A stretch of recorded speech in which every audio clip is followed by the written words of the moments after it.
Aken for the point. Back to better through the block and down.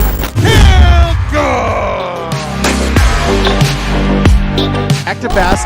He'll look to fire deep and intercepted. Stretchy diving. He's in. Halstead Telephone Company and R&J Broadcasting Incorporated is proud to present to you this broadcast on yourliveevent.com.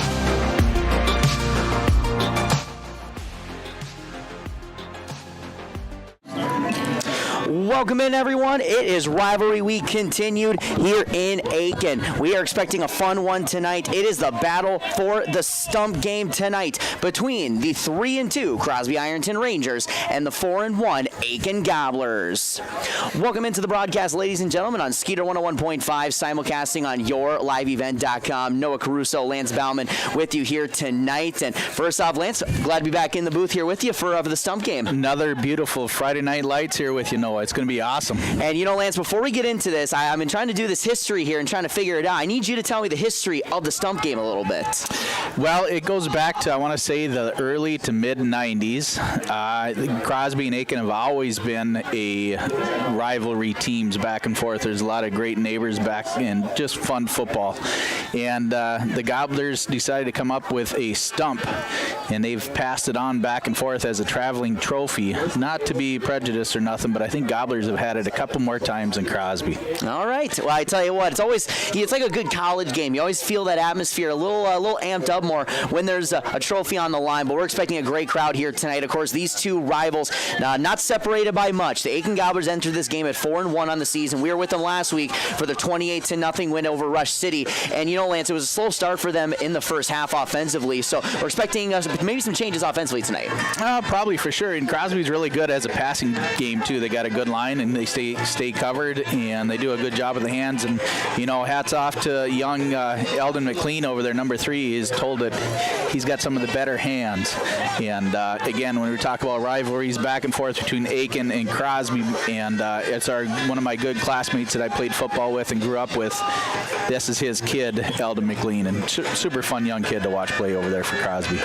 And for these Crosby-Ironton Rangers, they're coming off an emotional victory, a win over International Falls for their homecoming game. And this is an offense that has scored 30-plus points in 2 straight games after, a bit of a sluggish start in the middle of the season against some quality opponents. But they're going to be led tonight by Kobe Severson, their star quarterback, looking better in the passing game as well, and they'll throw much kind of different looks at you in that backfield. Gabe Ridlin coming off a great game, over 140 rushing yards, 2 touchdowns. And these are two teams that are expect to run downhill tonight a little bit. Oh, for sure. Again, and Aken's always been a strong running team, and they too led with Jacob Williams right now, and he's got over, let me look here, 647 yards for the year, averaging over 7 yards per carry. His longest run so far has been 76 yards, followed by Parker Fulton at 56 carries for 250 yards, doing well, and also Walker Jones averaging about 100 and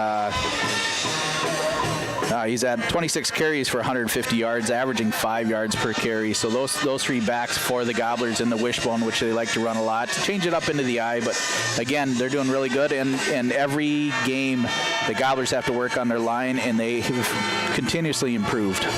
Expecting 2 physical defenses as well tonight. Both teams really hang their hat on what they have up front in that front 7. So we're expecting physicality. A rivalry game always brings up the intensity just a little bit. But we're going to take a break. We're going to hear from our coaches when we come back. First, we're going to hear from Alan Hills, head coach of the Gobblers, followed by Brian Searstead of the Crosby-Ironton Rangers. Back in just a moment. You're listening to high school football, simulcasting on yourliveevent.com and Skeeter 101.5.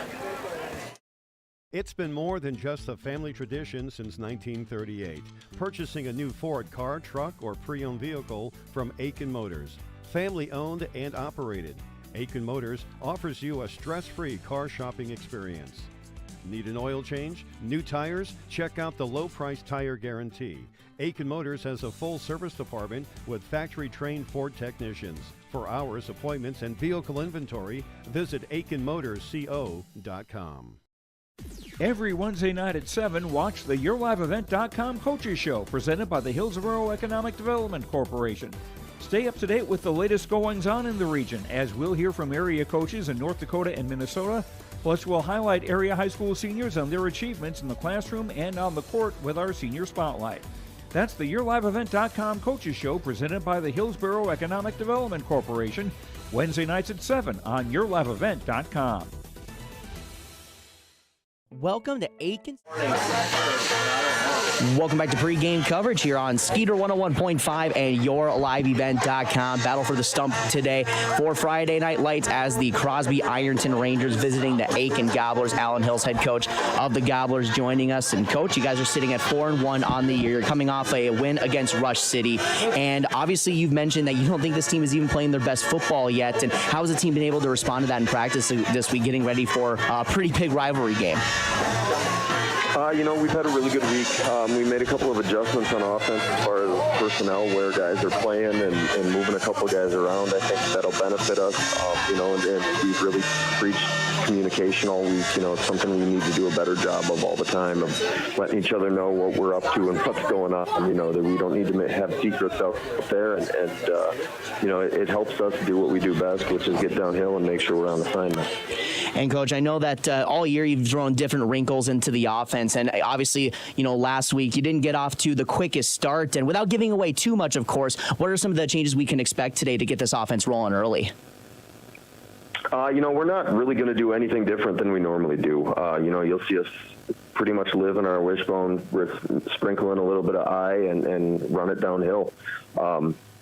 It's just something that we do, and we don't necessarily game plan for what we're going to see. We expect them to game plan for us, and if they don't want to, that's their prerogative. But we live and die by the run, and it's just how we're going to keep on doing things. So you won't see a whole lot different out of us. We're going to feature our running backs pretty heavily and hope to get a good push up front with that O-line.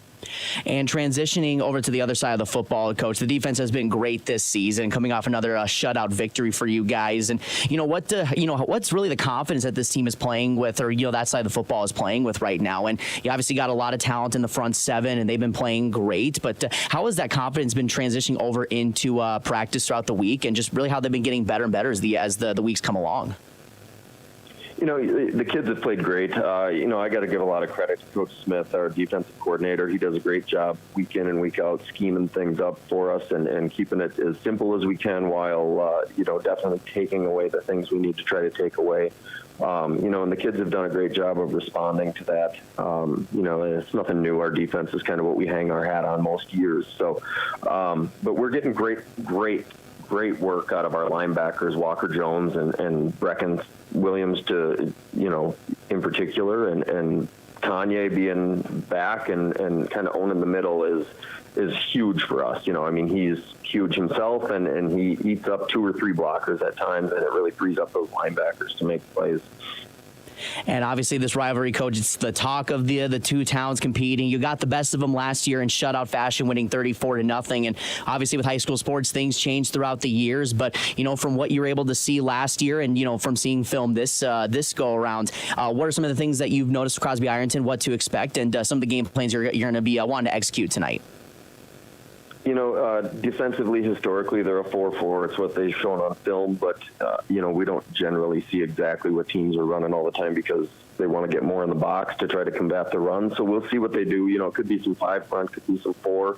Offensively, they've been more spread in the past than they are this year. They'll still run some of it, but a lot of veer option, which is something that's difficult to deal with as a defense. You got to take away basically 3 runners every play, and each one of them could have the ball on any given play. So, certainly some new stuff, a little bit more physicality out of them on offense this year than they have been the last couple. But, we feel like we have a pretty good plan for it, and we'll see how things go come kickoff. And football is all built on rivalries, Coach, and I'm sure you've been hearing it all week from everyone. Obviously, this is a big game for both teams, and there's always a little bit of extra juice, a little bit of extra, extra aggression with these players leading into practice for this week. And really, what's been the biggest message, coming from your group of players and the attitude they've been bringing this week, getting ready for a rivalry game?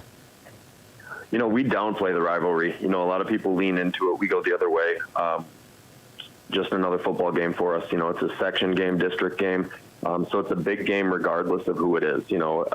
We try to to take away all the other stuff that goes along with a rivalry game, which is, don't worry about who that opponent is. It's a section game. It's a district game, no different than 2 weeks ago.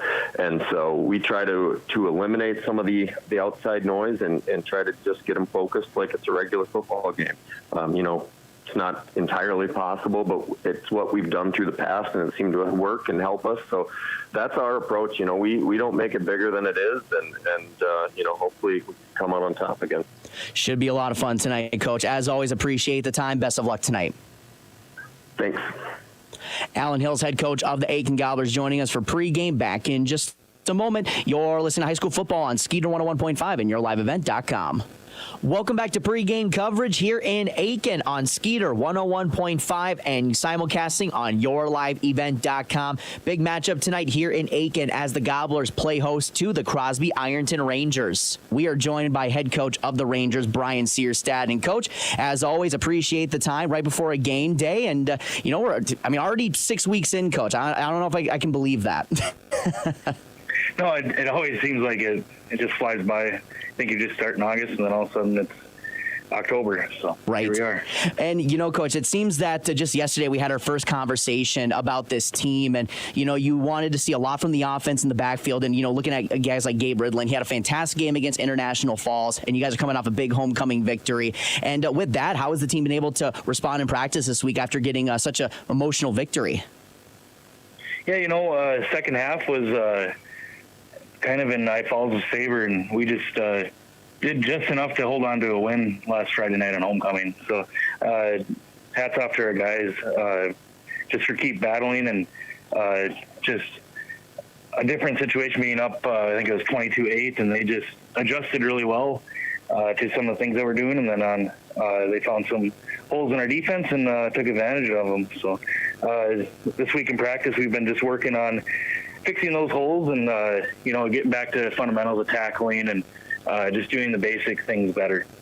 And with that, Coach, you guys have won back-to-back games, scoring 30-plus in both of those games after you guys went on a 2-game stretch of really trying to find some consistency on that side of the ball. And what's been the biggest aspect in this kind of offensive turnaround in the last couple of games? I think it starts up front. Our linemen have been blocking really well and executing their assignments, and then it opens up holes for Gabe and Evan and Colby in the running game. So,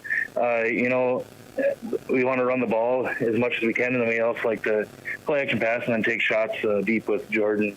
So I think it's been a good balanced offense that's kind of led to some big plays. So, up front it started with them, and then Colby has been finding our receivers when they're open. It's just been a really good balanced attack. And, with that, with Colby improving on the passing game, and just talk about him for a moment and some of the biggest things that you've noticed he's been working on to really elevate his game to be that two-way style of quarterback, because if you have that, it makes you a very dangerous offense.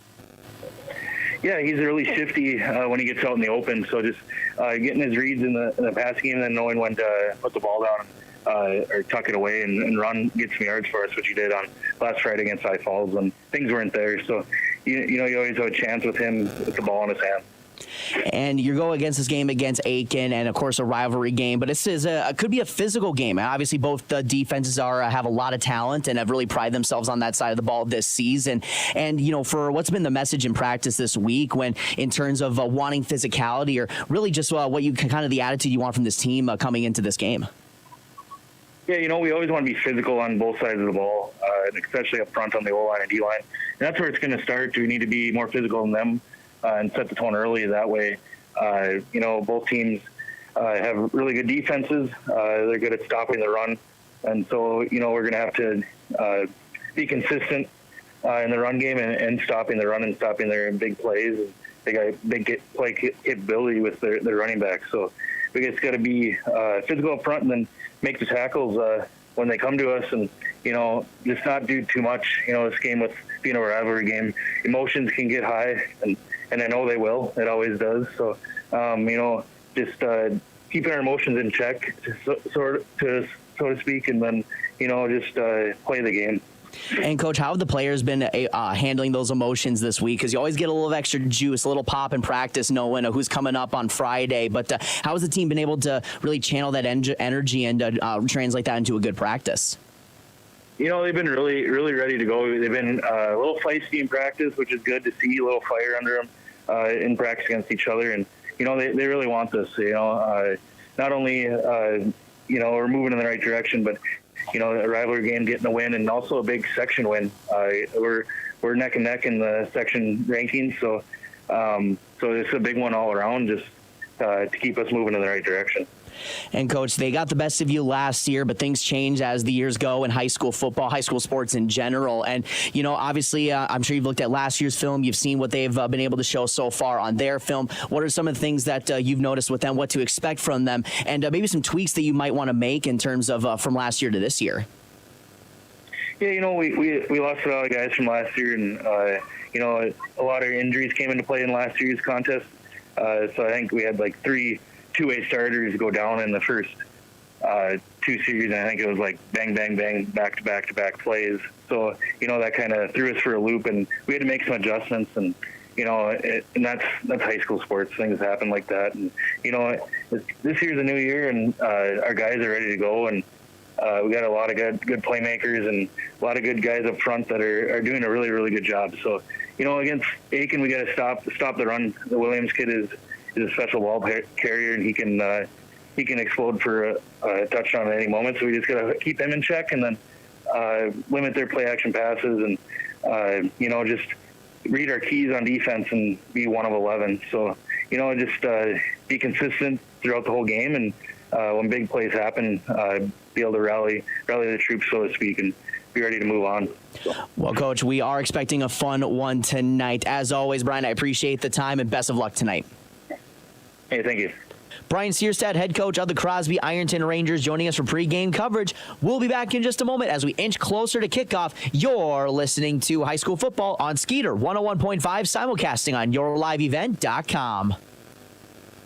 Mission here at Aken Public Schools is to empower our students to be lifelong learners and citizens by maximizing community, staff, and parent involvement, all while learning in a safe environment. Our students take pride in being gobblers and are supplied with the facilities and tools necessary to achieve our goals of student success. For more information, visit home.isd1.org. We are ISD1. Go Gobblers! I've got a math question for you. When you add tolerance, subtract prejudice, and multiply efforts to treat one another with respect, what do you get? Less division. And school sports have it down to a science. Looking for an example of what can happen when we realize there's more that unites us than divides us? Look no further than high school sports in Minnesota. This message presented by the Minnesota State High School League and the Minnesota Interscholastic Activities Administrators Association. R&J Broadcasting Incorporated is hiring a full-time play-by-play sports announcer and broadcast sales representative. Duties include selling advertising time for radio, digital, video streaming, and regional cable TV. Play-by-play responsibilities include live play-by-play of local sporting events for radio, video streaming, and regional cable TV broadcasts. Wage plus talent and commission pay structure with full-time benefits package offered. For more information or to apply. Welcome back in. We are about ready for kickoff here in Aken tonight. The stump game between the Crosby-Ironton Rangers and the Aken Gobblers. As you see the Aken Gobblers running out onto the field, they're jazzed up for their home game tonight, and it is going to be the, you see there's pink in the student section tonight, Fight Cancer Night here for the Aken Gobblers, and you can see that is a full stand tonight as we expected between these two rivals. And Lance, as we inch closer to kickoff here tonight, and you can just kind of feel the excitement a little bit as we get closer. We do. It's getting to be a balmy, maybe 50 degrees out here tonight. Hey, this is football weather, man. I'm loving it. Exactly. The clear skies and just beautiful crisp blue and a little bit frisk. But yeah, tonight is Tackle Cancer Night, and hats off to anybody that had to fight it or get through it or survive cancer. We look out for you guys, and definitely our community sits there and supports you. Absolutely. As I couldn't have said it better myself, as again, we are always the fight against cancer. For anyone that you may know out there, is again, this fight is for you and for for everyone, and hopefully you're out enjoying some football here tonight on a beautiful fall day here tonight in Aken. Of course, we have other games on our broadcast schedule coming your way as we'll give you score updates throughout, as Mora taking on Pequot Lakes on KLKS Talk 100.1. You also got Pine River Bacchus and Pillager on Cash 95.9, and we've got Mille Lacs as they are hosting Barnum today on KKIN FM Real Country 94.3. But we're going to take a break as they will have the national anthem when we come back. Kickoff here in Aken. Back in just a moment. You're listening to high school football on Skeeter 101.5 at simulcasting on yourlivevent.com. At rjbroadcasting.com. That's apply at rjbroadcasting.com. At Enbridge, we believe sustainability is the foundation of our success. How well we perform as a steward of our environment, a safe operator of essential energy infrastructure, a good neighbor, and a diverse employer defines our success. Learn more about Enbridge's environmental, social, and governance commitments and our Indigenous Reconciliation Plan at enbridge.com. If you are looking for a local team that brings over 25 years of experience, offering roofing systems in a variety of colors, materials, and textures, then call my dad at Mike's Miller's Roofing and Siding, 218-831-1907. Whether it's a tear-off or new construction, Mike's Miller's Roofing gets the job done right. Call 218-831-1907 for your free estimate and get your new roof installed before the holidays. That's Mike's Miller's Roofing and Siding.com or call 218-831-1907. Let's get real. Get ready for a place that's big enough to grow and small enough to care. The University of Minnesota Crookston offers more than 35 majors, minors, and certificates. Earn a University of Minnesota degree, where you can make a difference in a close-knit community. Faculty become friends and friends feel like family. You don't need a big city, just big dreams. The University of Minnesota Crookston. Real, hands-on, and will get you ready for anything.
It's been more than just a family tradition since 1938. Purchasing a new Ford car, truck, or pre-owned vehicle from Aken Motors. Family owned and operated. Aken Motors offers you a stress-free car shopping experience. Need an oil change? New tires? Check out the low-price tire guarantee. Aken Motors has a full service department with factory-trained Ford technicians. For hours, appointments, and vehicle inventory, visit akenmotorsco.com. Every Wednesday night at 7, watch the YourLiveEvent.com Coaches Show, presented by the Hillsborough Economic Development Corporation. Stay up to date with the latest goings-on in the region, as we'll hear from area coaches in North Dakota and Minnesota. Plus, we'll highlight area high school seniors and their achievements in the classroom and on the court with our Senior Spotlight. That's the YourLiveEvent.com Coaches Show, presented by the Hillsborough Economic Development Corporation, Wednesday nights at 7 on YourLiveEvent.com. Welcome back here in Aken. Stump game tonight here at Veterans Field, as we have a great one here tonight between the 3-2 Crosby-Ironton Rangers and the 4-1 Aken Gobblers. Noah Caruso, Lance Bauman here on the call tonight for what's a beautiful fall night. And, you know, Lance, last year the Gobblers took this matchup 34-0, but Crosby, you'd imagine they're coming in hungry tonight. Oh, for sure. Again, Searstead and all the other coaches over there, you know, they really base this off a section game, too, for them. And they're definitely going to take some work and get their stuff done and bring it to the Gobblers. And, of course, Lance, you alluded to it, is that this is not only big, not only just for the trophy, not only for the, you know, that little bit of rivalry and, you know, bragging rights, but this is also big in terms of section standings as well, as both of these teams, of course, sitting on, you know, solid records on the season, quality wins against quality opponents, as we take a look at the Section 7 AA standings here, as it is getting tight, especially between these two teams. In fact, as it stands right now, Lance, these two teams would meet up with each other in the postseason, and, you know, this win would go a long way in terms of getting that home playoff game, too. Yep, for sure. And, of course, we'll look at Moose Lake Willow River sitting at top right now of Section 7 AA. Barnum in second, Mesabi East third. Aken is at that 4 seed getting the home playoff game. They would take on Crosby-Ironton, who are the 5 seed. I Falls, Hinckley, Finlayson, and Greenway, Nashua, Keewatin round out Section 7 AA, as we are about ready to get going here, as, again, simulcasting on Skeeter 101.5 and YourLiveEvent.com. And, you know, Lance, just that, you know, because obviously I know that you're familiar with this Gobblers team. What's going to be the biggest X factor in your eyes tonight? Right now, just keeping the backs rolling between Fulton and Williams and Walker Jones, just keeping them guys going off the tackle and doing a little bit of their reverse and their draws, the short, flat passes. If they can just keep all that together, again, and keep it really low on any penalties, they're going to happen, but, you know, don't let them stump you, per se, the stump game, but don't let them dictate the next play. And, you know, for Crosby-Ironton, of course, you know, I've had the chance to talk to Brian Searstead on many occasions, not only just for pregame, but on the final whistle as well. And one thing that he's been preaching all season has been Kobe Severson's improvement, the starting quarterback tonight for the Crosby-Ironton Rangers. For Crosby, they're going to have to match the physicality of the Gobblers. And for Severson, he's going to have to be effective throwing the football. And whether they take that deep shot to the likes of McLean and Johnson, who have been their key components in the passing game this season, you know, they're going to have to get Severson going early. He's got to make good decisions early, effective running the football. We know that Gabe Ridlin and Ryberg are going to get their carries and be effective. So for both teams, it's going to be one, you know, on the defensive side. Both teams bring in great defenses, but for Crosby-Ironton on the offensive side, keeping an eye on Kobe Severson tonight. As we are about ready for kickoff here in Aken tonight, you can feel the energy in the crowd as both their teams ready to make it out. And Gobblers, as you can see, they are amped up, ready to go. And for our fans watching on YourLiveEvent.com, it's going to be Crosby-Ironton in the white jerseys, maroon pants, maroon helmets with the CI to the right side of their helmet, the numbers on the other side. And for the Gobblers, their signature black jerseys, red numbers, white pants with the red and black stripes going down the side, and the black tops with the red A and the stripe over the top with the red and white stripes. As Crosby-Ironton will kick things off, going right to left for our radio listeners on Skeeter 101.5. So Aken will get the football to start things off. And as Lance and I have alluded to, you know, this is a team that got up to a bit of a slow start against Rush City, looking to keep things rolling here tonight and get some momentum on the early occasion as we await for Aken to take the field. To kick is going to be Kean Westner. Yep. Kicking tonight for the Crosby-Ironton Rangers. And here come the Gobblers getting ready to take the field. And special teams was a big factor last week as well, we saw, Lance. So, you know, maybe get a good return here to get the crowd in it early. Back deep for the Gobblers is going to be Williams. Up shallow is going to be Fulton and Dane Larson, and also Carter Peets.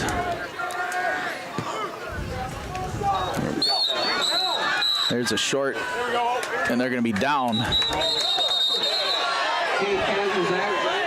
Oh, now we got a flag early on. It seems yeah, that's unsportsmanlike conduct on Rangers right away. Well, I tell you what, Lance, obviously we always want to encourage good sportsmanship and everything, but, you know, we might see a little bit of chippiness, a little bit of edge tonight from both these teams. We're seeing it early. Yeah, for sure. Starting for the Gobblers tonight at quarterback is going to be Braden Smith. Running backs are Williams, Jones, and Fulton. Split out is going to be Ian McNevin along with Jackson Klein. And then on the line is going to be Williams and Mateka Kuntz and Visnevek and Sidlowski. You now for the Gobblers, starting off with good field position. I think that's one thing that early in the game that they may not have, they would have certainly liked to get in better position to start off, but you can tell that both teams are ready to go. Crosby-Ironton clapping and ready to go, telling them to bring them on. So this should be a lot of fun tonight. It will be. It'll be 1st and 10 for the Gobblers at the CI 46-yard line. Smith comes up to the line. He's got McNevin out to the right, Klein out to the left. The three Migos in the backfield with Fulton, Jones, and Williams. So Crosby-Ironton right away lining in that 5-man front. So they're expecting to create some havoc in that front for this really good Aken offensive line.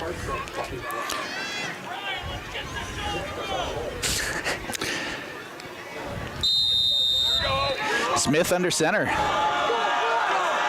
Puts Williams into motion out to the right side, twinned out in the slot. Gonna be handoff to Fulton right up the hole. He's got a huge hole, and he's going to pick up 7 to 8. Better start from Aken's offensive line, just making a nice hole on that left side, and just got to get a quicker penetration early on from Crosby-Ironton. Let's say Fulton picks up 9 for that one. That'll be a 2nd and 1 for the Gobblers as they move up to the 36-yard line, or 37-yard line, I'm sorry. Now McNevin out to the left, Smith under center. It's going to be a handoff to Williams. Williams goes up to the guard. He's going to get the first down for the Gobblers. Those are situations that Crosby-Ironton doesn't want to find themselves into in this one early, is those those short situations, 2nd and 1, 2nd and 2, because that's where the Gobblers thrive. That's where they want to meet you at the point of attack and bring the physicality. So we'll see, for Crosby-Ironton, it's going to be crucial on 1st and 2nd down to not give up those big chunk yards. Now Klein is out to the left, split out, ball in the near hash. Gobblers heading south towards the bus garage. It's going to be a handoff to Williams. He's got an off tackle. He gets out to the outside. He's going to go ahead and turn to the 20, stiffs arms, gets up to about the 15, right short of the 10-yard line. Another first down for the Gobblers. Boy, great blocking on the left tackle there. Was able to get that outside shoulder and push him through right away. That allowed Jacob Williams to cut up through the edge and cut up field, because when he gets in the open field like that, he's going to be running for a while.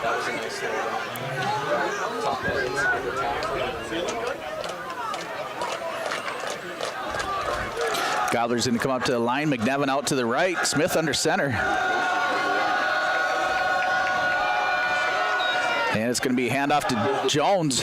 He's going to get stuffed right at the line of scrimmage. And that's what we want to see is Luke Severson there on the tackle for Crosby-Ironton. That's what we need to see early, is just allowing that kind of play to slow down the tempo that they want to play with. Because, early on, especially in this goal line situation, this is where the defense that has been good all year for Crosby-Ironton will want to take a big step here. They're going to go forward progress for a yard for Jones. Now Smith under center again. McNevin out to the left, Wishbone in the back. And it's going to be handoff to Williams off the tackle. He's going to pick up another 3. Williams with the carry, tackle by number 32. A little bit of looks like it was a late blitz that time by Crosby-Ironton. Was able, because I seen that he had a bigger hole, could have found his way to the end zone, but linebackers doing a good job at plugging that up. And now they have a 3rd and manageable for Aken, but these are the positions that Crosby want to be in tonight defensively. Be 3rd and 5 for the Gobblers on the CI 8-yard line. And for Aken, they're not going to shy away. Expect Williams to get that ball and just chug up the middle potentially. Smith under center, Klein far out to the right, and it's going to be handoff to Fulton. Fulton's going to get stopped in the backfield here, right at the line of scrimmage. That's going to bring up a 4th and 5 or 6. And multiple Rangers there, but I tell you what, for Crosby-Ironton, that's a big stand. But now a 4th down here, big decision here for the Gobblers, and obviously this is 4th down territory. We want to make a statement early, but for both teams, this could really set the tempo for the rest of the game here. McNevin comes in with the play. 9:07 to go here, and the clock keeps running here in the first quarter with no score, but the Gobblers hunting down to the end zone. McNevin's going to be split out to the right. Smith under center. We got Fulton over there in the right slot. Jones and Williams in the eye. McNevin going to catch it, and right at the... That'll be a nice pass by Smith. McNevin gets it and gets right to the 1-yard line. I thought he was going to get pressured and pushed in, but it's 1st and 10 for the 1st and 1 Let's go with first and goal for the Gobblers. Yeah, McNevin just developing that slant route, finding a hole, through the middle of the field. And that's the risk you take when you have aggressive backers, is you leave that open field. But that was a quick throw read by Smith, and as McNevin able to find a pocket of space. But now we'll see if the Gobblers just run it up the middle here. Yep. Smith under center, wishbone again. It's going to be handoff to Williams as he blows through the hole there and gets a touchdown for the Gobblers. And yeah, there it is. No surprise what the Gobblers want to do in that situation. And what an opening statement from the Gobblers. A couple of plays that they wouldn't want here and there, but even in that goal line situation, we saw the offensive line push through. And for Jacob Williams, when he finds that hole and lowers his head as we saw there, there's not going to be a lot of players that are going to stop him. The Gobblers going to go for 2. And they're going to go with a double tight wishbone. Smith under center. And they're going to step off and hand it off to Williams and try to follow his blockers in for the 2-point conversion. They haven't marked it yet. I don't see no sign. And they're going to say no, he did not get the 2-point conversion. But 6-0 Gobblers. But great start for the Aken Gobblers. They lead 6-0. We'll take a quick 30-second break. Back in just a moment on Skeeter 101.5 and yourliveevent.com. Welcome to Aken Schools. Our mission here at Aken Public Schools is to empower our students to be lifelong learners and citizens by maximizing community, staff, and parent involvement, all while learning in a safe environment. Our students take pride in being Gobblers and are supplied with the facilities and tools necessary to achieve our goals of student success. For more information, visit home.isd1.org. We are ISD1. Go Gobblers! Crosby's receiver. Okay. Welcome back to the action here on Skeeter 101.5 and yourliveevent.com. 6-0 Gobblers here in quarter number 1. 8:13 left to go. With a great opening statement from Aken here in the rivalry game. And here we go with Crosby-Ironton looking to get things started. Walker Jones kicking off for the Gobblers. Jones will boom this kick, and here we go. As that is going to be fielded at the 20-yard line. This is going to be Hafner with the carry, trying to juke and jive. This is going to be tackled right at the 30-yard line, and that's where the Crosby-Ironton Rangers are going to set up. They're going to be led by quarterback Kobe Severson, the starting quarterback tonight, the 5'10 senior. Looking to have a big game tonight, but the rest of the starting lineup looks like this. At tight end, senior number 3, Luke Johnson. Wide receiver, sophomore number 3, Eldon McLean. And then it'll be wide receiver, senior number 20, Jordan Mount. Running back, Evan Rydberg, the junior, Gabe Ridlin, the senior, number 32. Offensive line, Luke Severson, Abrima Kamara, Martin Strom, Colton Kavatovich, and Darren Ports. And here we go. Severson in shotgun, 2 wide receivers out to the left. In motion is Mount, and it's going to be a QB keeper to the left side, trying to find an opening, and he's going to get tackled for a gain of 4 on the carry for Severson on the left side, and it is going to be a 2nd and 5. They're going to mark it officially 5, and Severson is a threat running the football as well in that situation, and confident when he's got an opening. That was stopped by Bauman and McGuire. Ball at the 35-yard line, 2nd and 5 coming up for the Rangers looking to respond. 6-0 Gobblers, 7:38 and counting to go in quarter number 1.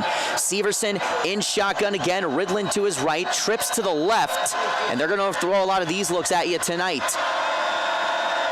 In motion now to the right, Ridlin. This looked to be a screen play. Severson not liking what he sees, trying to find and go here, juking and jiving, finding a hole up the middle as he's going to get close to the first down. He may have got it, but there's a flag on the play.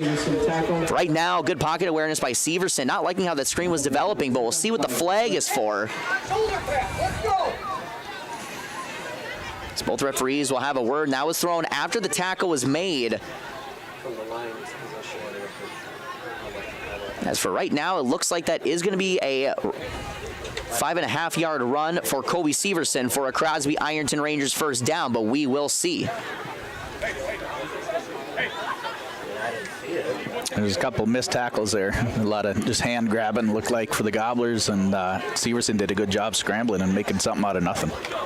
I found that good. Like I said, his pocket awareness has been getting better and better. Brian Searstad has mentioned to me in the past through the game, but it's going to be a flag on Crosby-Ironton. Unnecessary roughness on the Rangers, so negate the first down run. And now 2 penalties on Crosby-Ironton in this one. Yeah, it was after they got the first down. And for CI, unsportsmanlike penalty and now unnecessary roughness penalty. So a couple of, really just key miscues by the Rangers. And of course, you love to see the physicality and the aggressiveness here in a rivalry game, but looking to play smarter football moving forward. But now we got a whistle as it's going to be second down and 15. Or first and it'll be first 10 and here. 10. They're going to replay first. They'll be moving back. Replay the first down here. So ball's going to be spotted right at the 30-yard lines. We'll reset here. It's now going to be Severson under center. 2 wide receivers on each side. Ridlin, the running back, behind him, and they're going to hand it off to him on the left side. He's got an opening, and he's going to make a Williams miss, and he's going to get the first down right back. Gabe Ridlin, coming off a 140-yard game, 2 touchdowns, able to get a big chunk there for a Rangers first down. Good blocking up front as Brian Searstad, he mentioned that he wanted the offensive line to show what they can do early, and Gabe Ridlin making it happen as that ball's going to be spotted at the 43-yard line. Run of 17 yards for Gabe Ridlin. First down and 10, ball on the 43-yard line. Severson. And it's going to be a QB keeper trying to find a hole on the right side. Gets a couple. Gets 4, maybe 5 on the carry for Severson. Tackle by Hopperstead. Hopperstead on the tackle for Aken. And it's going to be second down coming up here. 2nd and 4 for Crosby-Ironton. But doing a good job of getting upfield. Severson with his second carry of the ball game. 2nd and 6, ball on the 47-yard line. 2 wide receivers on each side. Ridlin back behind Severson, who's under center. It's going to be a keeper on the left side. Good fake as he's going to bounce out. Gobblers were caught sleeping there, and he's pushed out of bounds for another Rangers first down as he's pushed out of bounds to the 41-yard line. And Severson even faked out some of the Gobblers. They were unaware of where that ball was going. Severson looking good carrying the football early. Williams came over from safety and was able to push him out of bounds. They're going to mark that at the 44-yard line. 34-yard line, excuse me. Don't lose 10 yards on me. Yeah, right. On the 34-yard line of Crosby-Ironton, or of Aken, excuse me, 1st and 10. 6:02 to go left in quarter number 1. Severson. And it's going to be a handoff on the right side. This is Ridlin bringing a couple of Gobblers with him.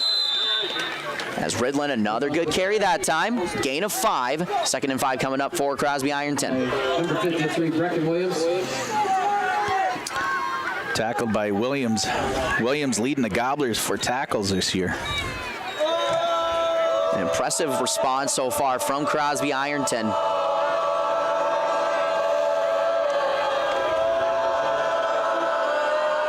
Here we go, 2nd and 6. They're going to mark it. Ball on the 34-yard line of Aken. 2 wide receivers on each side. Severson under center again. And it's going to be a handoff to Ridlin on the middle on the left side. This time not getting much there. As it's going to be 3rd down coming up for Crosby-Ironton. Gets a gain of 2. So 3rd and 4 coming up for the Rangers. Big deal player of the week last week, Kanye Bachniak on that stop along with Brecken Williams. And Bachniak, he has been getting better and better as his game has come along. Was a huge focal point on that defensive front for Aken in the win against Rush City. 3rd and 4. First 3rd down situation for the Rangers tonight. Ball on the 32-yard line of Aken. 2 wide receivers on each side. Ridlin, the running back behind Severson, who's under center. They're going to hand it off to Ridlin, or QB keeper, and this time he's tackled. Gobbler's not faked out that time, and it's going to be 4th down after the gain of 1. And Visnovac on the stop for the Gobblers. Now 4th and 4 coming up. They're going to mark it no gain on the play. They're going to mark it a gain of 1 here. So 4th and 3 coming up here. Ball on the 31-yard line. Big play coming up again. We saw the Gobblers convert on a 4th down in their end zone. Rangers looking to match it. 4th and 3. 4 minutes to go. In quarter number 1, shotgun formation for Severson. Gobblers showing blitz on that right side. And did they get him to jump? They may have gotten the jump. Yeah, Vizzy jumped. And that is going to be a first down for Crosby-Ironton. Severson with the hard count. Great job by the Rangers offense to stay composed, and it's going to be a first down, it seems, for the Rangers. All right, Gobblers got to pick up their head. Yeah, we're seeing, and this is a Gobblers defense that doesn't make a whole lot of mistakes. Ready to get on that jump, and we've seen him get faked out a couple of times on these carries by Severson. And now the penalty here. So 1st and 10 coming up for Crosby-Ironton. Shotgun formation for Severson. 3 wide receivers out to the right. Severson looking to throw. Good blocking up front. Rolling out to the right. Severson looking to find someone. He may keep it himself. He will. Going down the sideline. Pushed out of bounds after a gain of 5, maybe 6 on the run. But Severson, good decision making, seeing nothing open in the field, is going to take it himself. Jones on the stop. They're going to mark it a gain of 3 here. As Severson. We see that good decision making as these games come along. Severson with his 5th carry of the game. So it's going to be 2nd down and 7 coming up. Severson still looking for his first true passing attempt of the ball game. 2 wide receivers on each side.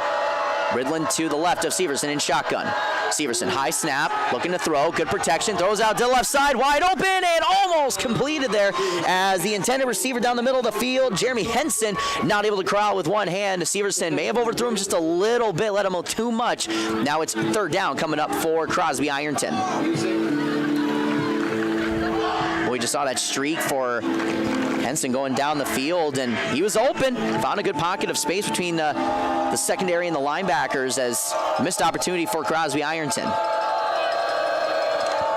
3rd and 7. Ball on the 33-yard line of Aken. Big 3rd down here coming up for the Gobblers. I formation. 1 wide receiver on each side. Severson is going to hand off on the left side, and he is tackled right away. Stopped by Bogniak and Vizdevek again. Bogniak wreaking havoc again as Ryberg on the carry. No gain on the play, so another big 4th down coming up for the Rangers. Ryberg, that was his first carry of the ball game. But now for Crosby-Ironton, another 4th down situation. They got the first down earlier on this drive with a Gobblers penalty, so now they'll be expecting that potential hard count. We'll see what the Rangers have drawn up here on an impressive first drive so far. 4th and 7. Severson in shotgun. 2 wide receivers on each side. Severson looking to throw. Has a clean pocket. Throws out to the right side. And it's going to be caught wide open. Going back down to the...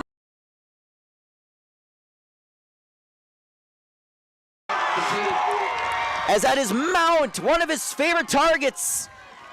And that is going to be a touchdown for Crosby-Ironton. They have tied this thing up. And that's a good curl route there by Mount on the right side. And he was able to make a couple of Gobblers miss and just use that speed to cut back into the middle of the field where there was an opening. And what a response from the Rangers. I apologize. The screen went black there for a second. But we should be up and running again. 2-point conversion coming up for the Rangers. Shotgun formation for Severson. In motion. This is going to be Ryberg getting the carry outside, and he's going to be tackled. Stopped by Walker Jones. Walker Jones, he's been great all season defensively, but he keeps this game tied. But the Rangers, an impressive response as we are tied here at 6 here in quarter number 1. We'll be back in just a moment. You're listening to high school football on Skeeter 101.5, simulcasting on yourliveevent.com. I've got a math question for you. When you add tolerance, subtract prejudice, and multiply efforts to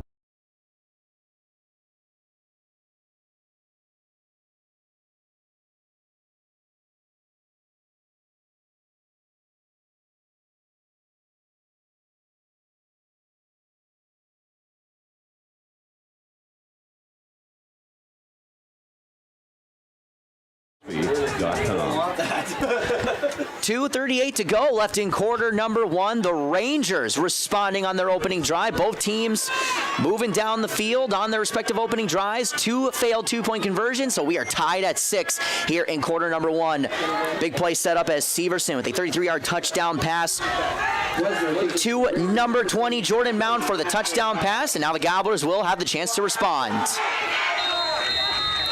Westner, the one to kick for the Rangers, and he's going to get a booming kick out to the left side as Jones looking to corral, and he's able to do that. Trying to find a hole up the middle and brought down right away. Ryberg on the tackle, and the Gobblers will take over on offense. That was Williams on the reception there. The Aken Gobbler ball there on the 27-yard line, I'm sorry. Near hash, Gobblers heading south again. 2:34 to go here in the first quarter. Smith coming in with the play. And now, Lance, we've seen these two teams score on their opening drives. What kind of response do you expect from Aken here? Well, they're going to come out and they're going to split out McNevin off to the right again on the short side of the field. He's going to put Fulton over there in the slot with the eye of Jones and Williams in the backfield. Going to be handoff to Williams off tackle, and he's going to gain about 4 as he gets up to the 30-yard line for the Gobblers. And, you know, for the Gobblers, they move effectively when Williams is running the football well. Of course, had the touchdown run on the opening drive for Aken. You know, expect, even though some of the wrinkles that the Gobblers might throw at him, they're going to run with Williams all game long. This is an Aken team that'll throw a lot at you. Klein coming in with the play. He's going to be split out to the left. And it'll be the same wishbone backfield. Smith under center. Ball in the center of the field at the 31-yard line. Fulton goes in motion off to the left. It's going to be a handoff to Williams again. He's going to be close to the first down as he gets up to the 30-yard line. And this is, you know, this is a way that the Gobblers will want to play. They're not going to always look for that, you know, huge explosive play, but they're going to wear you down. That offensive line getting good holes up front. Williams will take those all day and make these third and short situations manageable. You know, for Crosby-Ironton, you know, we could see a blitz here potentially, but this is the kind of game that the Gobblers want to play here in a very quick flowing first quarter. Be 3rd and 2 for the Gobblers. He's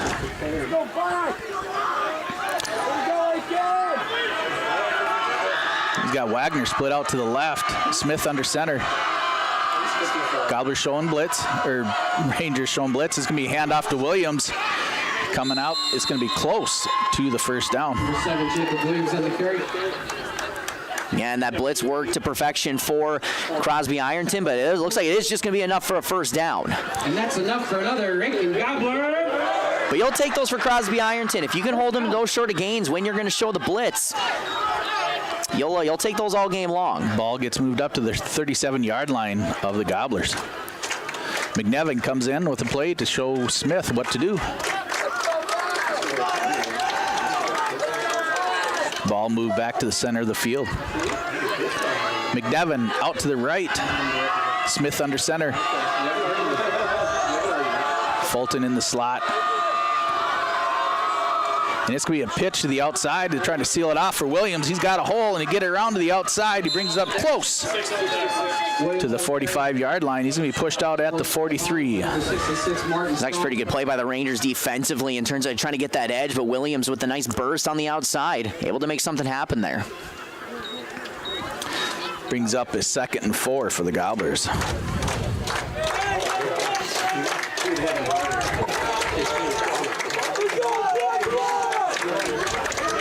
Smith comes up under center. He's got Klein off to the right to the near side of the field here.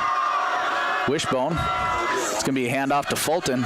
Parker Fulton, he hits the hole and gets up close to the first down again for the Gobblers. It's going to be 3rd and short, it looks like. 27 Ryberg on the tackle that time, able to, you know, potentially save what could have been a longer play, but great job of the offensive line to get upfield, get a couple of blocks. That's what led to a couple extra yards there for the Gobblers, making it now another 3rd and short situation.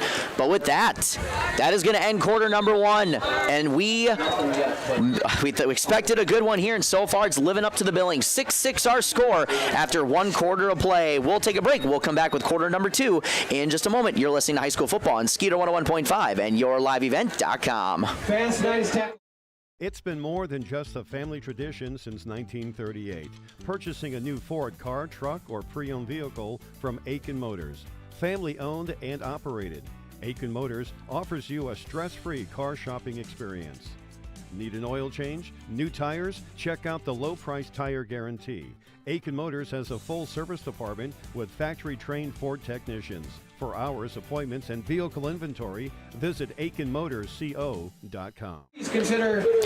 Welcome back. Quarter number 2 here in Aken. 6-6 our score. As both teams scoring on their opening drive. Both teams only getting one drive to start off Gobblers are currently on their second drive, I should say, moving down the field well. But, Lance, we saw both teams score on their first offensive possession. And, what was your biggest takeaway from both teams in that first quarter? You know what? Dictation of the offensive line for both of them. Crosby had a good front line holding off the defense of the Gobblers as Severson was setting up to pass. They did a good job in all the pass blocking for sure. But yes, the Gobblers with their line, they're still dictating, moving the front defensive line for the Rangers. And as we reset, Gobblers going right to left on your radio dial. 3rd and 1 coming up. McNevin off to the left side. Smith under center. The boys in the wishbone. And it's going to be handoff to Jones right up the gut. He's going to pick up the first down for the Gobblers as he brings it up to the 49-yard line. Yeah, and as I mentioned in quarter number 1, again, this is the situation the Gobblers will take all day long. And, for the Crosby-Ironton front 7, they're going to have to be aware of that all game long, whether it's applying some extra pressure or making sure you're filling those gaps a lot quicker.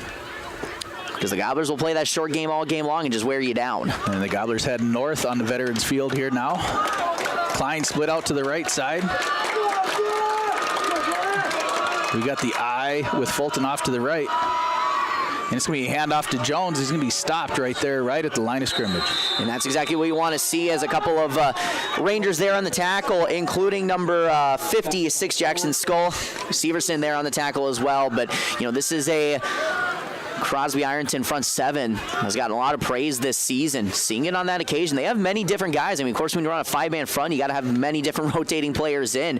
But Searstead loves the depth that he has on that defensive line, making another play there. McNevin's going to be split out to the right. Ball on the near hash here. Smith under center. Migos in the backfield. Williams goes in motion. Gets set up in the slot on the right. And it's going to be handoff to Fulton right up the middle. Psych on me. It was a pass out to Jones out in the flats, and he's going to be close for another Aken Gobbler first down. Yeah, and, for Crosby-Ironton, running in that man front, only the 2 wide receivers on the right side, what that does, as they both ran that streak route, that's going to open up the, the outside of the field in that curl zone area, as they were able to find that opening quite easily, and that's just a perfectly drawn up play for the Gobblers. That'll push it all the way up to the Crosby 39-yard line.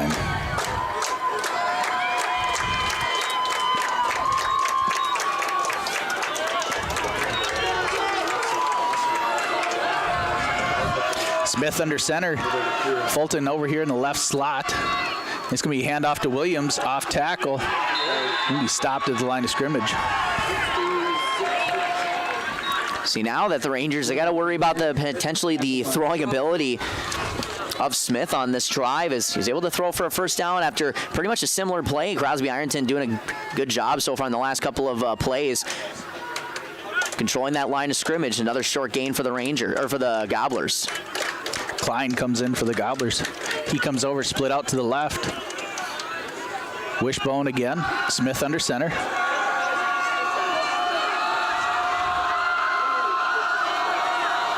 And it's going to be handoff to Parker Fulton off the left side. Stopped again at the line of scrimmage. Fulton stopped. Brings up a 3rd and 10. Yeah, now for the Gobblers, 3rd and long situation. The first time that they've really seen this all day. And, we know that Smith can throw the football well. They got some good receivers, on the outside here for Aken. So, you expect to see it on this one. But also this is a team that isn't afraid to go for it on 4th down, try to make it a little more manageable. Yeah, McNevin will be split off the left side. Smith under center. And he's going to step back to pass. He's looking for McNevin. He's going to get sacked. Oh! And that ball might be out. It is out! On the fumble recovery, that is number 78, Darren Ports. That's a touchdown for the Rangers. Boy, oh boy. What a turn of events. As it seemed that now we got a Gobbler down on the field, but right now that is a touchdown for the Rangers. They have taken the lead. That was Smith that got sacked, but I thought he was down on contact. Yeah, I initially thought that as well, and then the ball pumped out. It seemed that after he got to the ground. But right now, we'll take an injury timeout here. We'll see what they decide here, as they haven't put it on the scoreboard yet, but right now, this is a touchdown for Darren Ports on the strip sack touchdown, but we'll take a break. Back in just a moment. Every Wednesday night at 7, watch the YourLiveEvent.com Coaches Show, presented by the Hillsborough Economic Development Corporation. Stay up to date with the latest goings-on in the region, as we'll hear from area coaches in North Dakota and Minnesota. Plus, we'll highlight area high school seniors and their achievements in the classroom and on the court with our Senior Spotlight. That's the YourLiveEvent.com Coaches Show, presented by the Hillsborough Economic Development Corporation, Wednesday nights at 7 on YourLiveEvent.com. Welcome to Aken Schools. Our mission here at Aken Public Schools is to empower our students to be lifelong learners and citizens by maximizing community, staff, and parent involvement, all while learning in a safe environment. Our students take pride in being Gobblers and are supplied with the facilities and tools necessary to achieve our goals of student success. For more information, visit home.isd1.org. We are ISD1. Go Gobblers! Welcome back to the action. Smith was down, the quarterback for the Gobblers. So he took a huge hit on the sack. It was Darren Ports. Was able to lay the lumber that time and was able to get back up and recover the fumble.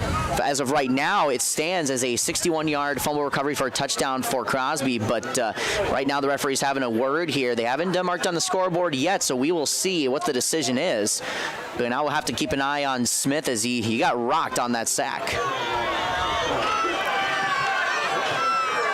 And now Lance, for the Gobblers, who may have to make a QB change. How does that change what they approach, or something they might have to keep an eye on for in this with the offense now? They'll pull McGuire in for the Gobblers. McGuire coming now. Will be in at quarterback, as of right now, 9:14 to go left in quarter number 2. 6-6 our score.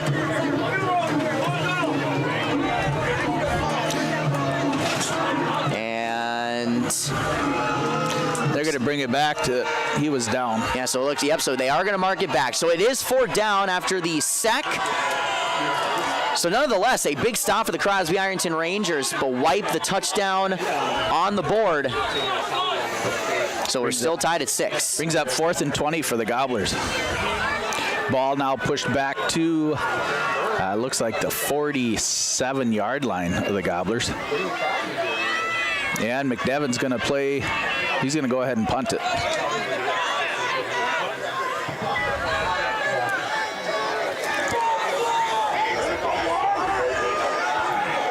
McDevin's going to try to bury the Rangers back into their own territory.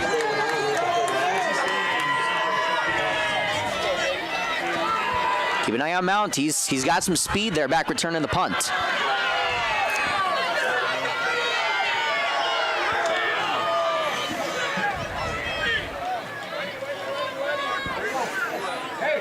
All right, the ball placed on the 47-yard line of Crosby. McDevin back to punt for the Gobblers. And the back half of that drive, we saw that defensive front, that defensive line for Crosby really get home, and Martin Strom finishing it off with the sack. Didn't get the touchdown, but now Crosby-Ironton will take over with momentum. Now we got another whistle. No water. As we'll have a timeout by Allen Hills and the Gobblers. They'll have 2 remaining here in the half. We'll take a break with them. 6-6 our score. 8:59 left to go in half number 1. Back in just a moment. You're listening to High School Football on Skeeter 101.5 and YourLiveEvent.com.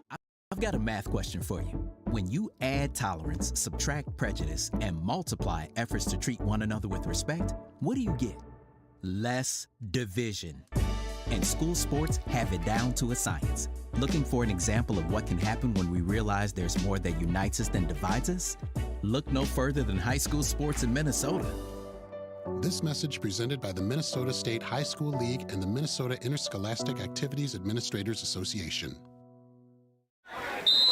Welcome back to the action. Gobblers set to punt here on 4th and 18. McNevin sitting at his 40-yard line. High kick, high punt.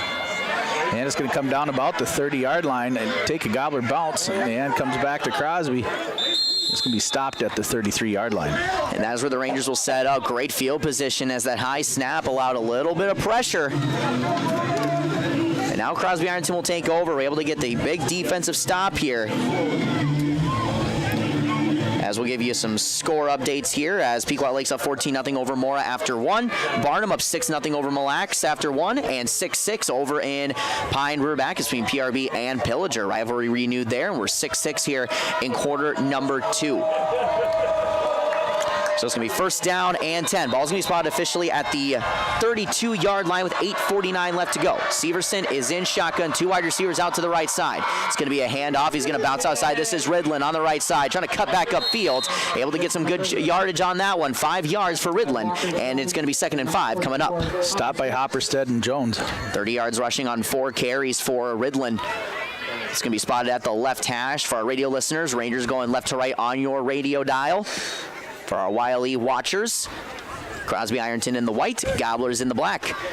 And now after a big defensive stop, curious to see what the Rangers can do in response. They scored on their opening drive. This is just their 2nd possession of the ball game. But 2 wide receivers out to the right side. Severson is in shotgun formation. It's going to be Mount and Stokeman out to the left, and it is going to be a QB keeper up the middle, taking a hit, and no gain on the play for Kobe Severson. Going to be stopped by Bokniak and Visnevec and Williams. Boy, Bokniak, we've called his name quite a bit here so far tonight. Bokniak, the 364-pound senior for the Gobblers. Yeah, and he just wreaks havoc up there. Just gets a good off the jump, uses his hands well, and just really drives you back. So now for the Gobblers, looking for a big 3rd down stop here. 3rd and 5 coming up, ball on the 38-yard line of Crosby-Ironton. Severson is in shotgun. 2 wide receivers on each side. To the right of Severson is Ridlin. Severson looking to throw. Has a clean pocket, now stepping up, rolling out to the right, looking for an opening, going to take it himself, making a man miss down the sideline as he's going to be pushed out of bounds. Close to a 1st down, short by a couple of yards. So 4th down coming up for Crosby-Ironton. Stopped by Williams again. Braden Williams, 4th and 1. A run of 3 yards for Severson. As that is going to be just past the 40-yard line, going to be marked out at the 43-yard line. And they're going to move it back up a little bit, so it's 4th and 1 coming up.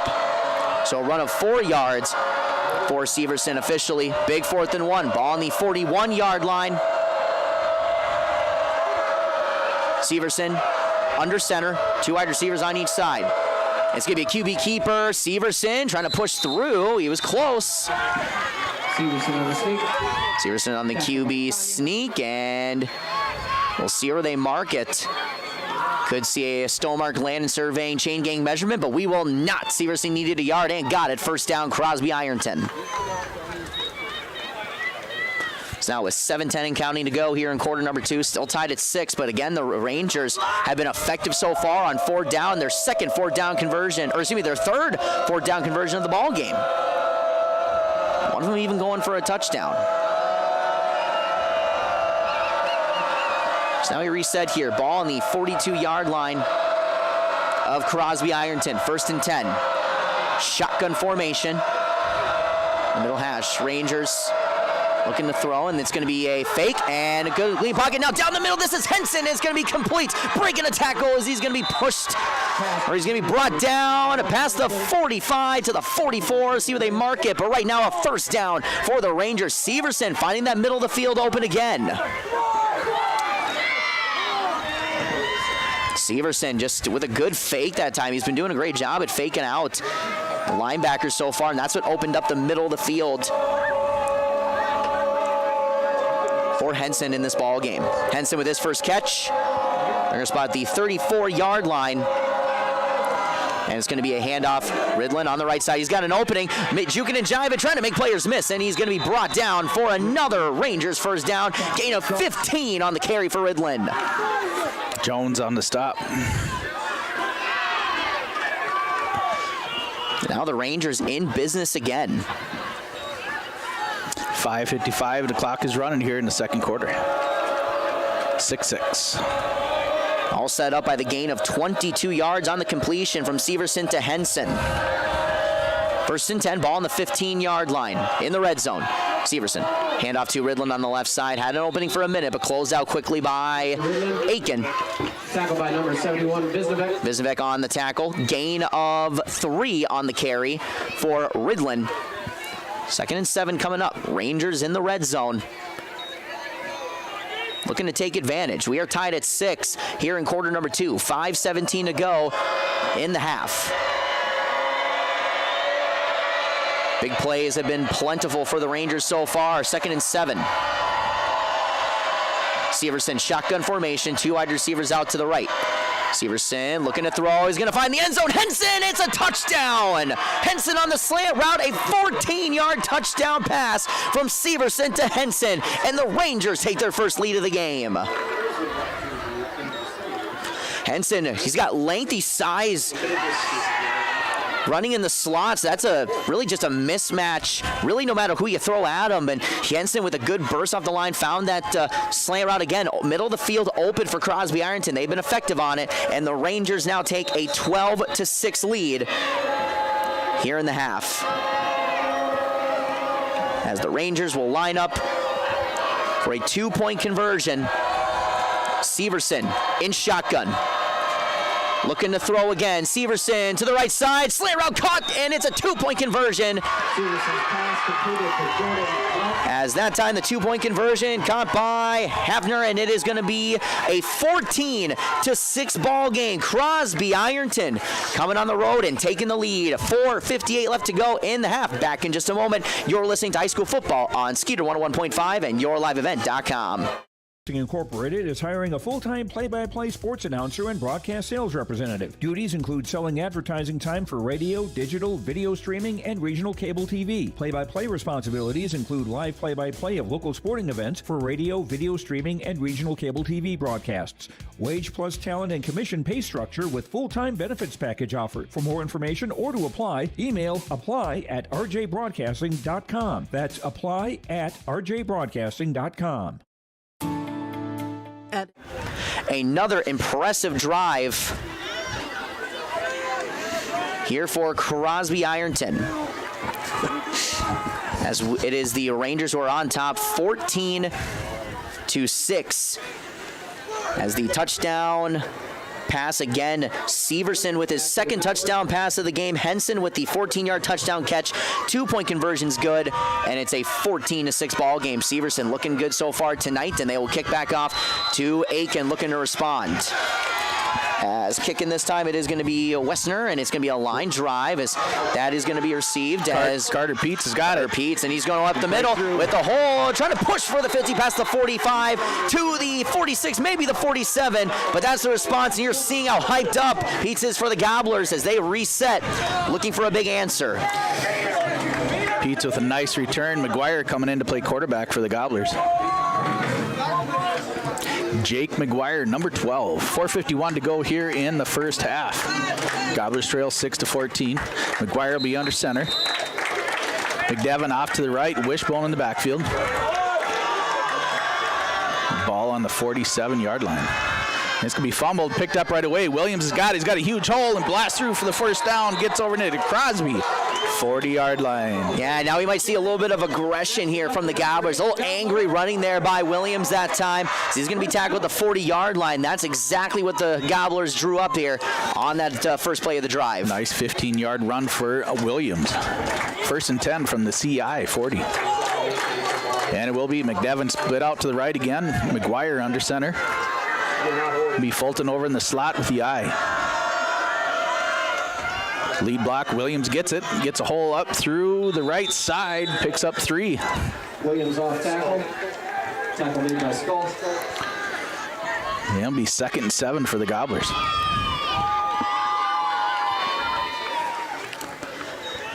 Now the Gobblers trying to get some chunk plays here. And again, it may not seem like much, but that gain of 3 yards, you slowly build that up on a drive. really can just demoralize a defense. And for the Rangers, who were able to get a big stop with their presence on the defensive line early on.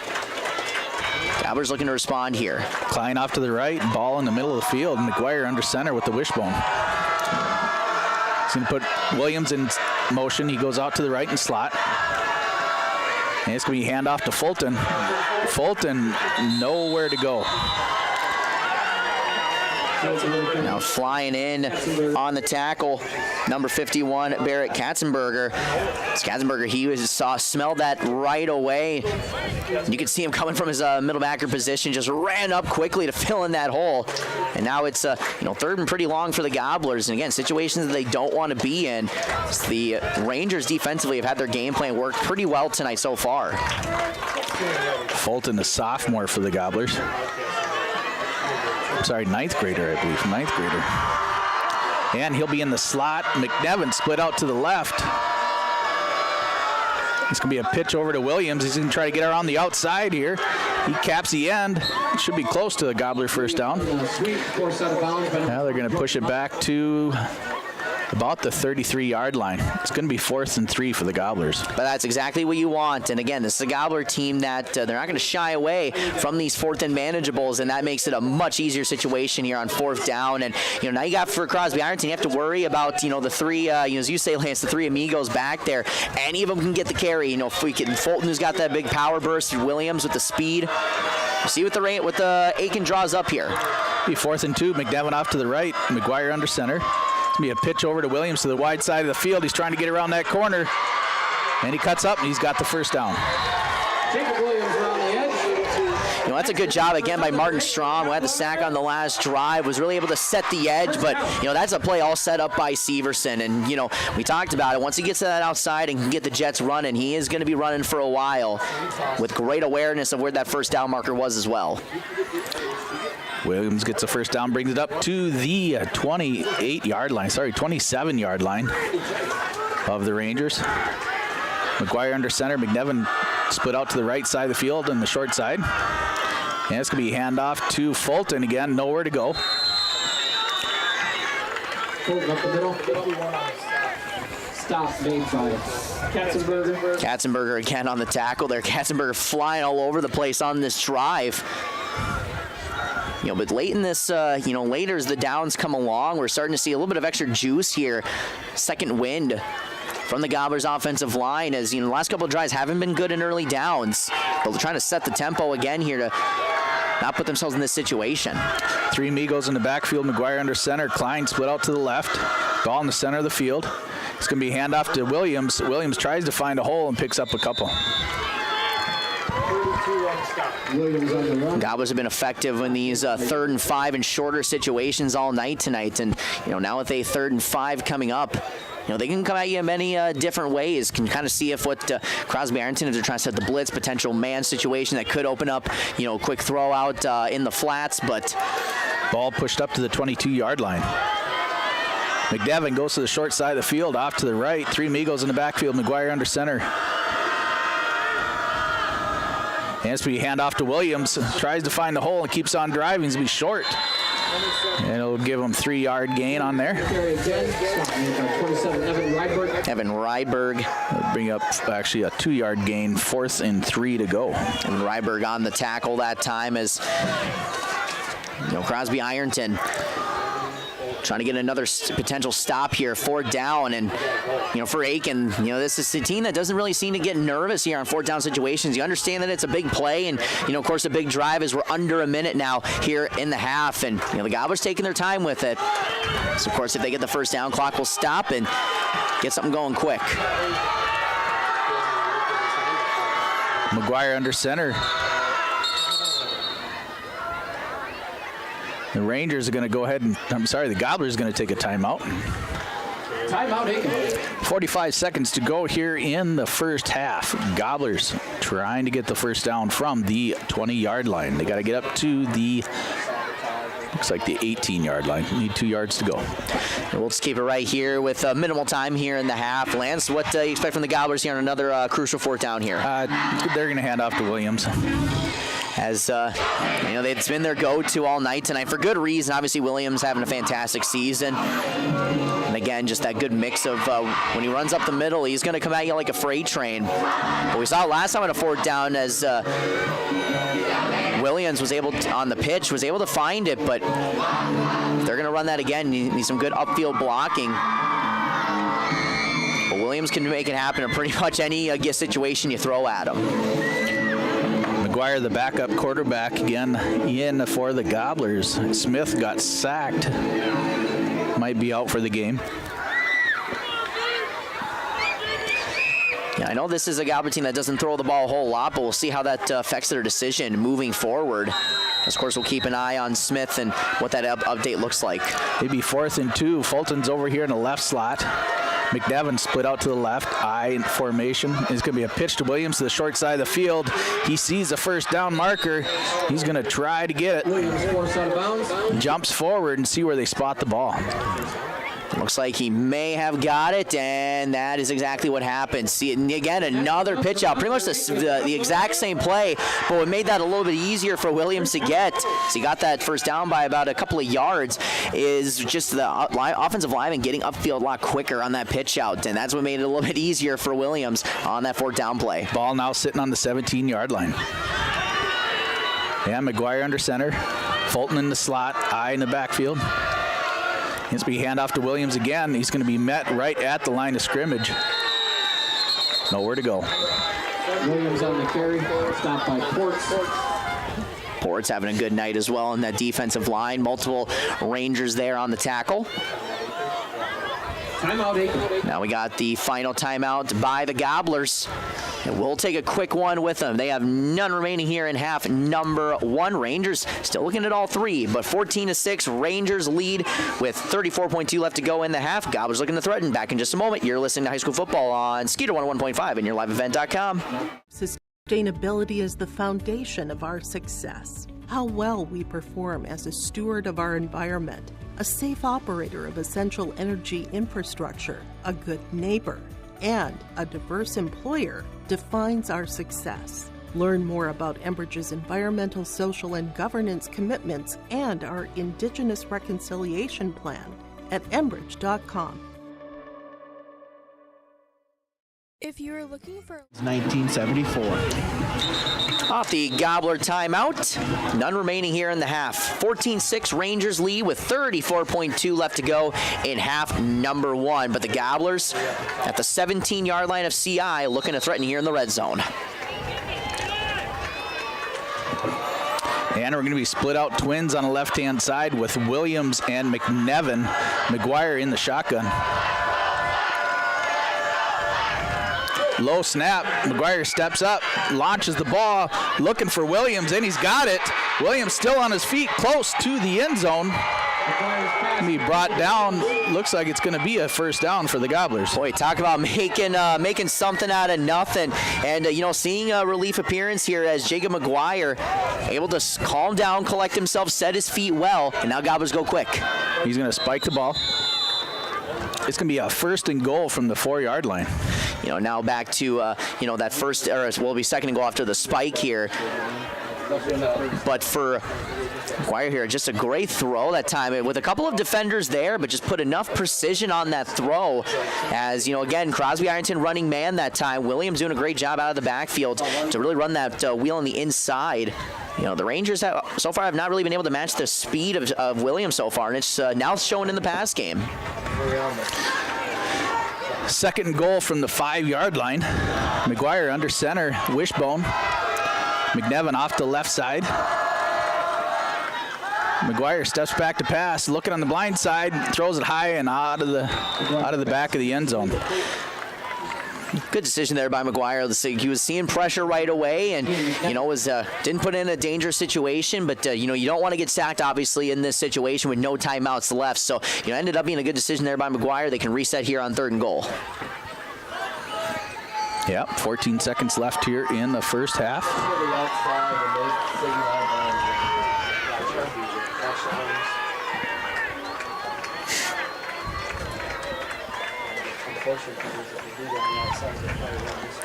Yeah, McGuire comes up the line. He'll be under center. McNevin split out far on the left-hand side.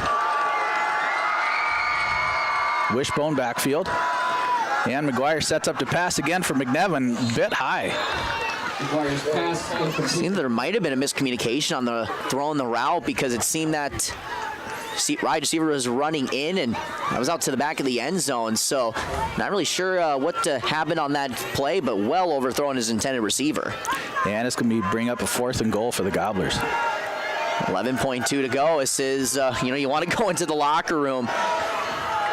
This play, it dictates how you're feeling heading into that locker room. Because if you can get it here, you feel like you can get that game back in your grasp. And McNevin again split out to the left side. McGuire under center, wishbone. Maybe a pitch over to Williams as he tries to get to the wide side of the field and turns the corner. There's a flag on the play. Williams on the carry. As of right now, it's a touchdown, but we'll see maybe a block in the back for Aken. But we will await the call.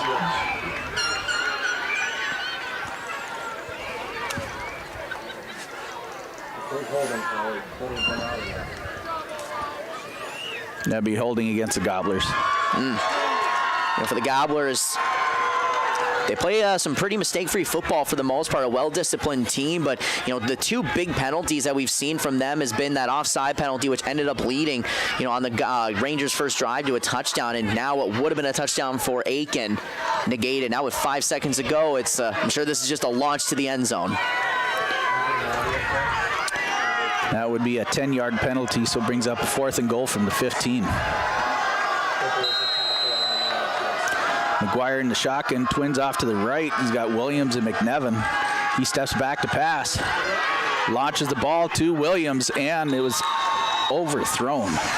That'll be it for the first half. Gobblers trailing the Rangers here 14-6. And we will take a break. When we come back, we'll have your halftime report as we've seen, we've seen the physicality, we've seen big plays, and, we expect this to be a good one, shaping out to be that so far. 14-6 Rangers lead here at halftime. Back in just a moment. You're listening to high school football on Skeeter 101.5 and yourliveevent.com. 25 years of experience offering roofing systems in a variety of colors, materials, and textures, then call my dad at Mike's Miller's Roofing and Siding, 218-831-1907. Whether it's a tear-off or new construction, Mike's Miller's Roofing gets the job done right. Call 218-831-1907 for your free estimate and get your new roof installed before the holidays. That's Mike's Miller's Roofing and Siding.com or call 218-831-1907. Let's get real. Get ready for a place that's big enough to grow and small enough to care. The University of Minnesota Crookston offers more than 35 majors, minors, and certificates. Earn a University of Minnesota degree, where you can make a difference in a close-knit community. Faculty become friends and friends feel like family. You don't need a big city, just big dreams. The University of Minnesota Crookston. Real, hands-on, and will get you ready for anything.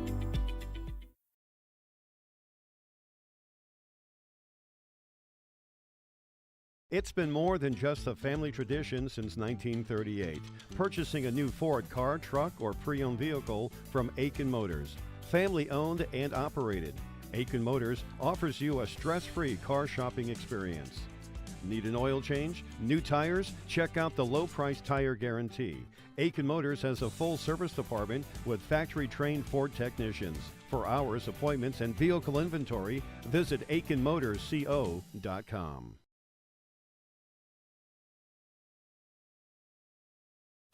And thank you for your trust and patronage.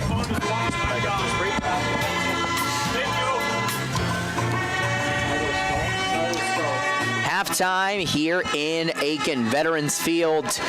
The stump game here tonight on yourliveevent.com and Skeeter 101.5. We expected this to be a good one. We expected some key plays in this ball game. We've seen just that.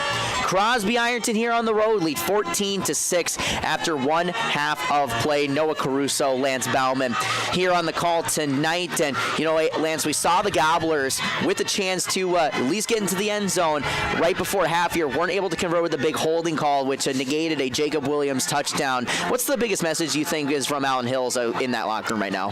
Worry about the next play, but do your job and don't make penalties, because the big things happen, but it's always negated by penalties, and that's just an unfortunate thing.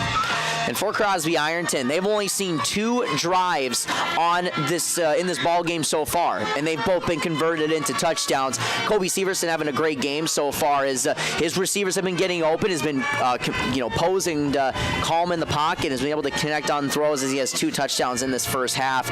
And Lance, for the Gobblers, we knew that for both teams, we knew that they were both coming in with good defenses, but Crosby-Ironton so far has been up to the challenge. Yeah, for sure. Gobblers came out and just drove down that field at first possession and got a nice 1-yard touchdown run by Williams, but was not able to get the extra point conversion. And then after that, it was all Crosby after that. Yeah, and for Crosby-Ironton, it seems, and for the Gobblers, they put the Rangers in tough situations, but the biggest key for CI is they've been great on 3rd and 4th down, and that's a couple of penalties here and there going their way, and for the first touchdown drive, and that was was supposed to be a big response for CI, and they were able to do that. Severson connecting to Mount for the touchdown, one of 2 first half touchdowns for Severson. And for the Rangers, been really impressed with their defensive line so far, and especially in big moments in this ball game. And of course, we do have to no updates yet on the injury to the starting quarterback for the Aken Gobblers coming into tonight, Braden Smith. He did take a big hit on a sack, and we haven't seen him yet so far. McGuire in a quarterback, so we're hoping that Smith is okay. And for that, Lance, and for McGuire, we saw a lot more throwing on the football on that drive, and you expect maybe some changes to the offense for Aken with the quarterback probably potentially out for the game.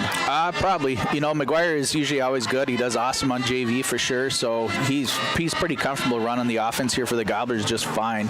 And when he was looking at his passer protection and waiting for his guys to get open down there, he did not force anything. He thread the needle for Williams to get right into the end zone there, but unfortunately he got taken back. But outside of that, when he knew he couldn't make it, he didn't force anything, so he was overthrown and getting him out of the way as he attended from McNevin. Oh, absolutely. And I said that even on the first throw, is that the decision making is there to be able to know what situation you're in, to not take a sack, and now it's just going to be key to connect with his receivers, probably just get that chemistry going here going in the second half. But 14-6 our score here in Aken. We do have a halftime update over in Pine River. Pillager on top 30-14 in a rivalry renewed as the Huskies looking to win 4 games in a row after starting the season 0-2. The offense has been getting better and better as those games come along. And for Aken here tonight, the defense looking to make some big plays here in the second half. And for for Crosby-Ironton, looking to keep that tempo. And I would imagine for Brian Searstad, he mentioned some of the game plans that they wanted to do coming into this game was to really keep an eye on the running backs back there. And a couple, actually quite a few good runs from Williams so far, but they've so far have kept Aken's offense at bay. And here at halftime, it has been the 14-6 lead, but Crosby-Ironton making the most of their 2 drives that they've seen in the first half. But we are going to take another break. When we come back, we'll go through your first half stat lines, give you your keys to half number 2 later on here in the halftime show. Back in just a moment. You're watching high school football simulcasting on yourliveevent.com, and for our radio listeners on Skeeter 101.5. When you need watch the yourliveevent.com Coaches Show, presented by the Hillsborough Economic Development Corporation. Stay up to date with the latest goings-on in the region, as we'll hear from area coaches in North Dakota and Minnesota. Plus, we'll highlight area high school seniors and their achievements in the classroom and on the court with our Senior Spotlight. That's the yourliveevent.com Coaches Show, presented by the Hillsborough Economic Development Corporation, Wednesday nights at 7 on yourliveevent.com. Welcome to Aken Schools. Our mission here at Aken Public Schools is to empower our students to be lifelong learners and citizens by maximizing community, staff, and parent involvement, all while learning in a safe environment. Our students take pride in being Gobblers and are supplied with the facilities and tools necessary to achieve our goals of student success. For more information, visit home.isd1.org. We are ISD1. Go Gobblers! I've got a math question for you. When you add tolerance, subtract prejudice, and multiply efforts to treat one another with respect, what do you get? Less division. And school sports have it down to a science. Looking for an example of what can happen when we realize there's more that unites us than divides us? Look no further than high school sports in Minnesota. This message presented by the Minnesota State High School League and the Minnesota Interscholastic Activities Administrators Association. R&J Broadcasting Incorporated is hiring a full-time play-by-play sports announcer and broadcast sales representative. Duties include selling advertising time for radio, digital, video streaming, and regional cable TV. Play-by-play responsibilities include live play-by-play of local sporting events for radio, video streaming, and regional cable TV broadcasts. Wage plus talent and commission pay structure with full-time benefits package offered. For more information or to apply, email apply@rjbroadcasting.com. That's apply@rjbroadcasting.com. At Enbridge, we believe sustainability is the foundation of our success. How well we perform as a steward of our environment, a safe operator of essential energy infrastructure, a good neighbor, and a diverse employer defines our success. Learn more about Enbridge's environmental, social... Welcome back. Halftime here in Aken. 14-6. Crosby-Ironton leads here in the stump game as we are giving you your first half stat lines for half number one. And for Kobe Severson, he's been great in this ball game so far. He is 3 of 4 for 67 yards and 2 touchdowns, as Mount with a 31-yard reception for a touchdown and another touchdown in this ball game for number 1, Jeremy Henson. He's got 2 catches for 36 yards and a touchdown in this one. Gabe Riblin in this ball game, he has seen 7 carries as they have been effective throwing the football so far, as he's got 49 rushing yards on 7 carries. Severson, however, leading the way here in this one, as right now he is looking at 37 rushing yards on 8 carries for Crosby-Ironton, and a big sack also defensively, as they've been flying all over the place, but a big sack in this ball game by Martin Strom, the defensive end, with the 1 sack for Crosby-Ironton. And on the Gobbler side, Jacob Williams again leading the stats here with 16 carries and 76 yards in the first half. Parker Fulton with 6 carries and 20 yards. Walker Jones with 4 carries for 11 yards. Only a TD run goes by Williams, a 1-yard touchdown run. Braden Smith 2 for 2 in the passing for 14 yards combined, and Ian McNevin with the receiving 1 receiving catch for 6 yards, and Jacob Williams had another receiving catch for 11 yards from Jacob McGuire. McGuire 1 and 5 in the first half here. And so far for penalties, Crosby-Ironton sitting on 2 for 30 yards so far. They had an unsportsmanlike penalty to get this game started, and also an unnecessary roughness penalty as well. But so far, only 2 penalties for both teams in this ball game, and so far only looks like no turnovers for Crosby-Ironton in that first half either. Only seeing 2 possessions on that first half, but converting touchdowns on both occasions, and no turnovers either for the Aken Gobblers, as both teams are coming out ready to warm up again, as we will take another break here. When we come back, we'll get you set for your keys to half number 2, as well as kickoff to half number 2. 14-6, Rangers lead here in this one. Back in just a moment. You're listening to high school football on Skeeter 101.5, simulcasting on yourliveevent.com. And our Indigenous If you are looking for a local team that brings over 25 years of experience, offering roofing systems in a variety of colors, materials, and textures, then call my dad at Mike's Miller's Roofing and Siding, 218-831-1907. Whether it's a tear-off or new construction, Mike's Miller's Roofing gets the job done right. Call 218-831-1907 for your free estimate and get your new roof installed before the holidays. That's Mike's Miller's Roofing and Siding.com, or call 218-831-1907. Let's get real. Get ready for a place that's big enough to grow and small enough to care. The University of Minnesota Crookston offers more than 35 majors, minors, and certificates. Earn a University of Minnesota degree, where you can make a difference in a close-knit community. Faculty become friends, and friends feel like family. You don't need a big city, just big dreams. The University of Minnesota Crookston. Real, hands-on, and will get you ready for anything.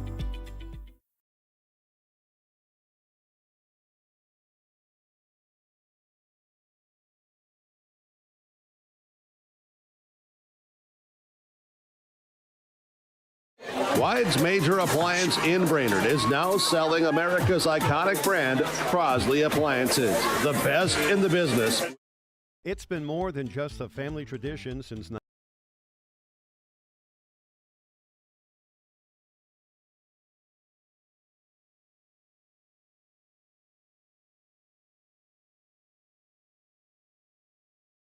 Wide's major appliance in Brainerd, across from Lakes Printing on Oak Street in Brainerd.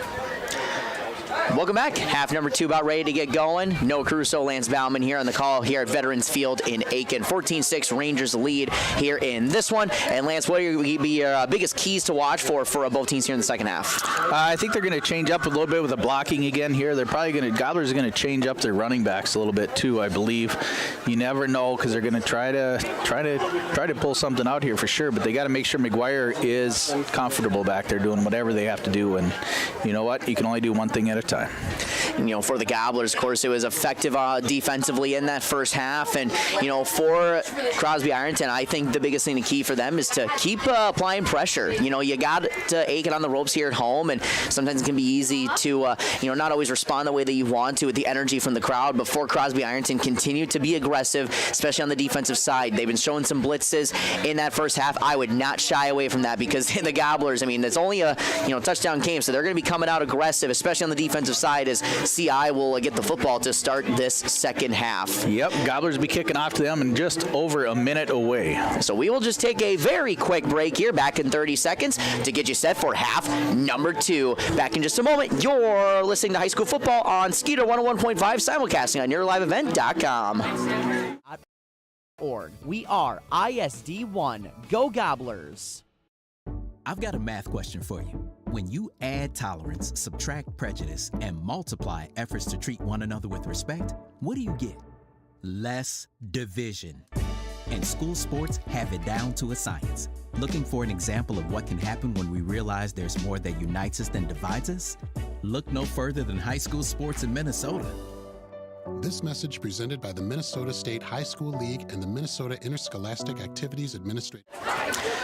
We are about ready for quarter number 3 to get going here. 14-6, Crosby-Ironton leads here in this one as we are ready for half number 2. Before we get this game going here for the second half, we do have a halftime update over in Mora. Pequot Lakes and Mora in a close one right now, 22-18. Patriots hold on to the 4-point lead at halftime, 22-18 Pequot Lakes. Again, the 9th-ranked team in Class AAA in a battle with Mora. And a battle here so far tonight. Don't say, Lance, you're going to say something. Yeah, again, it's tackle cancer tonight, so I just want to say hats off to a great guy right now, fighting it right now, and that's Mr. Coach Bailey. And Lance, any other listeners we need to listen to overseas or anywhere tonight? You know what? We have a great crew over there still in California on the Marine base watching the Gobblers here play tonight again. So hats off to those military members there, and a handful of people on one of the ships in the Navy have also texted us too, saying they're watching their hometown team. And we appreciate you tuning in as half number 2 is underway. Crosby-Ironton to receive, going left to right on your radio dial. This is going to be Ryberg, and he's going to get a good carry this time as he's going to be tackled at the 40-yard line, close to it, and the Rangers will reset. For our radio listeners, Rangers going left to right on your radio dial. Crosby-Ironton in the white jerseys, maroon hats. Aken in the black jerseys with the black hats. And here we go. This is going to be first down and 10 for Crosby-Ironton. Ball smack dab at the 40-yard line of CI. They had 2 drives in that first half. Well, they are both touchdowns. 2 wide receivers on each side. It is going to be Severson, who was 3 of 4 with 2 touchdowns in shotgun. They're going to hand it off to Ridland, and not much going on there, but he breaks away from a tackle, runs into his own lineman, and now he's brought down after a minimal gain. In fact, no gain on the carry. And there's the first play defense, and now Connie Bogniak, he is down, and another potential big loss here for the Gobblers. So while they attend to Bogniak for Aken, we are going to take a break. 11:40 left to go in in quarter number 3, 14-6. Rangers lead. Back in just a moment. R&J Broadcasting Incorporated is hiring a full-time play-by-play sports announcer and broadcast sales representative. Duties include selling advertising time for radio, digital, video streaming, and regional cable TV. Play-by-play responsibilities include live play-by-play of local sporting events for radio, video streaming, and regional cable TV broadcasts. Wage plus talent and commission pay structure with full-time benefits package offered. For more information or to apply, email apply@rjbroadcasting.com. That's apply@rjbroadcasting.com.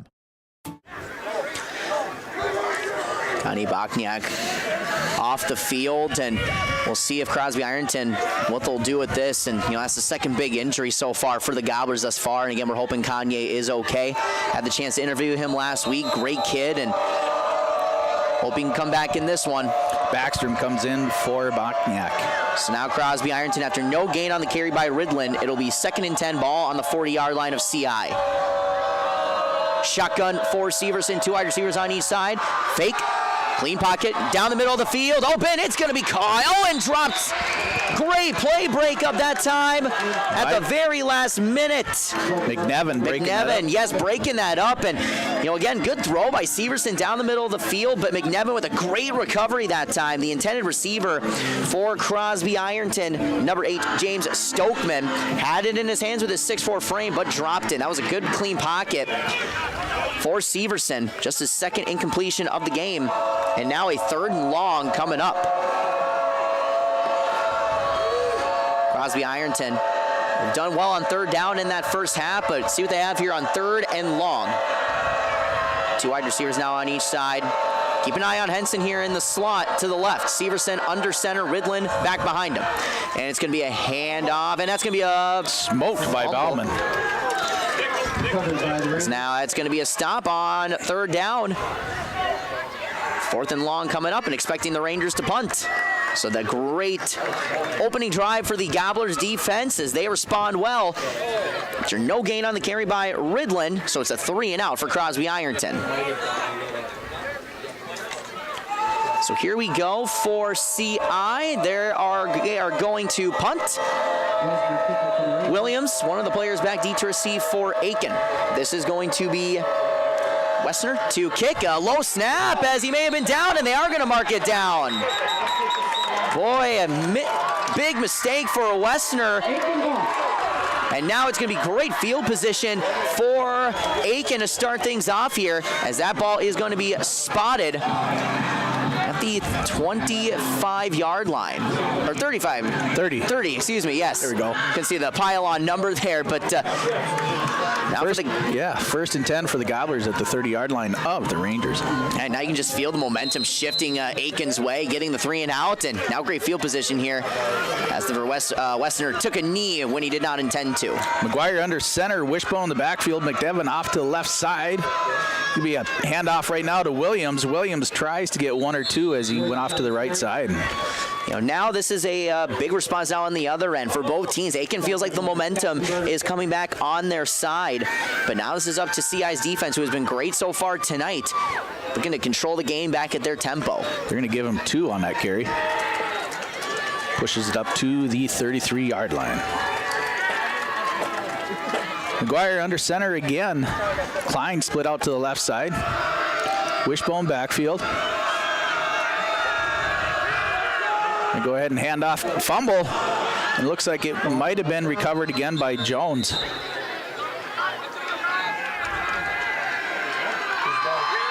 No, they're going to say Crosby ball. Oh, boy. First turnover of the ball game for the Gobblers, and, well, there's the answer of who's going to respond to the task. Crosby-Ironton forcing the turnover, so they will reset back on offense. Lance, and now for, this Gobblers team, what's got to be the message from the sideline after, turning the ball over when it seemed like you were going to get momentum back? They just got to go ahead and try to force a fumble and try to get another turnover and just, stop them again. That's all they got to do. Ball's going to be placed at the 29-yard line of Crosby-Ironton. Severson in shotgun, 2 wide receivers on each side. Handoff, Ridland on the outside to the left, and he's going to get tackled after a gain of 2 on the carry for Ridland. Ridland off to a slow start here in half number 2, 3 carries for just 2 yards. 51 yards on 10 carries, averaging 5.1, but led off to a good first half. It looks like they're going to give him a few here, so they're going to give it, looks like mark it a gain of 3, 4 on the play. Second down and 6 for the Rangers. Now it's going to be another handoff, this time to the right side, and not much going on there again for Ridland. Hopperstead and Mateka on the stop.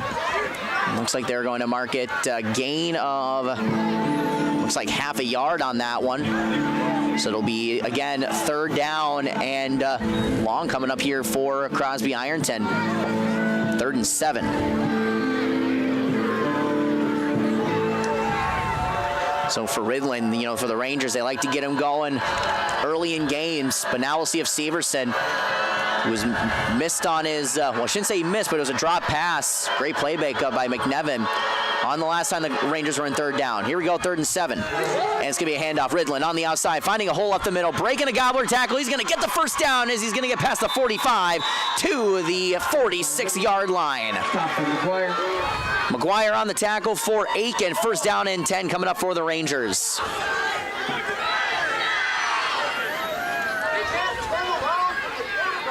A 14-yard run from Ridland, and that's the play that he needed to really get his morale back into this ball game. Now up to 65 rushing yards on 12 carries. First down and 10. Ball on the 46-yard line of Crosby-Ironton. 8:05 and counting to go in quarter number 3. Severson, shotgun, handoff Ridland. Or QB keeper up the middle and trying to break through a couple of gobbler tackles. Able to make 3 yards on that carry as it seemed like he was going to be met in the backfield. Severson trucking forward for a gain of 3. Severson with his first carry in half number 2. He's now up to 39 rushing yards on 9 carries.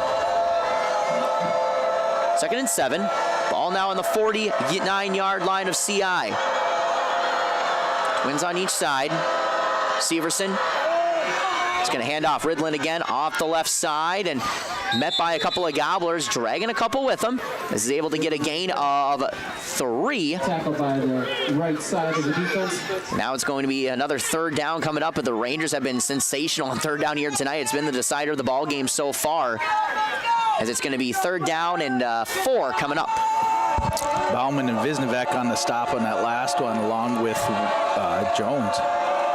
6:57 to go in quarter number 3. Twins on each side. Severson in shotgun formation. Ridland to his right. It's going to be a handoff. Ridland on the left side, cutting a hole up the middle, and he's going to get another first down. Gabe Ridland running downhill after he found an opening on the left side. First down again for Crosby-Ironton. Colton saving that one with a tackle from behind, but unfortunately Rangers get that big first down, and we do have a Ranger down, unfortunately. Yeah, can't quite see the number there for CI, but we'll give you updates after this break. 14-6, Rangers lead. Back in just a moment on Skeeter 101.5 and yourliveevent.com. It looks like we believe sustainability is the foundation of our success. How well we perform as a steward of our environment, a safe operator of essential energy infrastructure, a good neighbor, and a diverse employer defines our success. Learn more about Enbridge's environmental, social, and governance commitments and our Indigenous Reconciliation Plan at enbridge.com. If you are looking for a local team that brings over 25 years of experience, offering roofing systems in a variety of colors, materials, and textures, then call my dad at Mike's Miller's Roofing and Siding, 218-831-1907. Whether it's a tear-off or new construction, Mike's Miller's Roofing gets the job done right. Call 218-831-1907 for your free estimate and get your new roof installed before the holidays. That's Mike's Miller's Roofing and Siding.com or call 218-831. Back from the injury timeout, that was Weston McKee who's back on the sideline. First down and 10 coming up for Crosby-Ironton. Ball on the 38-yard line. It's going to be a throw to the right side and almost intercepted and bobbled and almost caught. Boy, it seemed that, broken up by Zezmida. Zezmida had it through his hands, almost caught as well off the deflection by James Stokeman, but it just goes as incomplete. Severson avoiding disaster there. Second and 10, excuse me, coming up for Crosby-Ironton. Severson 0 for 2 in this half. Ball on the 38-yard line. 2 wide receivers on each side. It's going to be a handoff. Ridlin trying to bounce outside on the left side. He's brought down for a loss. Jones on the stop there along with Colton. Loss of 3 on the run by Ridlin, and now a long third down coming up for the Rangers after Ridlin was getting some good momentum here running the football here in the later stages of this drive. Colton Bauman went in on that blitz on the outside of the end and was able to meet up with him and get a loss for the play. Along with Texas Walker Jones. So now here we go, 3rd and 12. Severson, expect him to throw here with twins on each side, shotgun formation. Gobblers staying steady on defense. We got a whistle, and that's going to be a false start. So now it's going to make it 3rd and 17 coming up for Crosby-Ironton. And now we might see them potentially play the field position here. First penalty of the half, and it is, in fact, going to be a false start. 3rd and 17 now for the Rangers after it was a promising start to the drive. Aken looking to get a big stop here on 3rd and long. And again, the Rangers have been good on 3rd down so far. We've seen some big plays here by Ridlin on this drive, but never want to find yourself in 3rd and 17.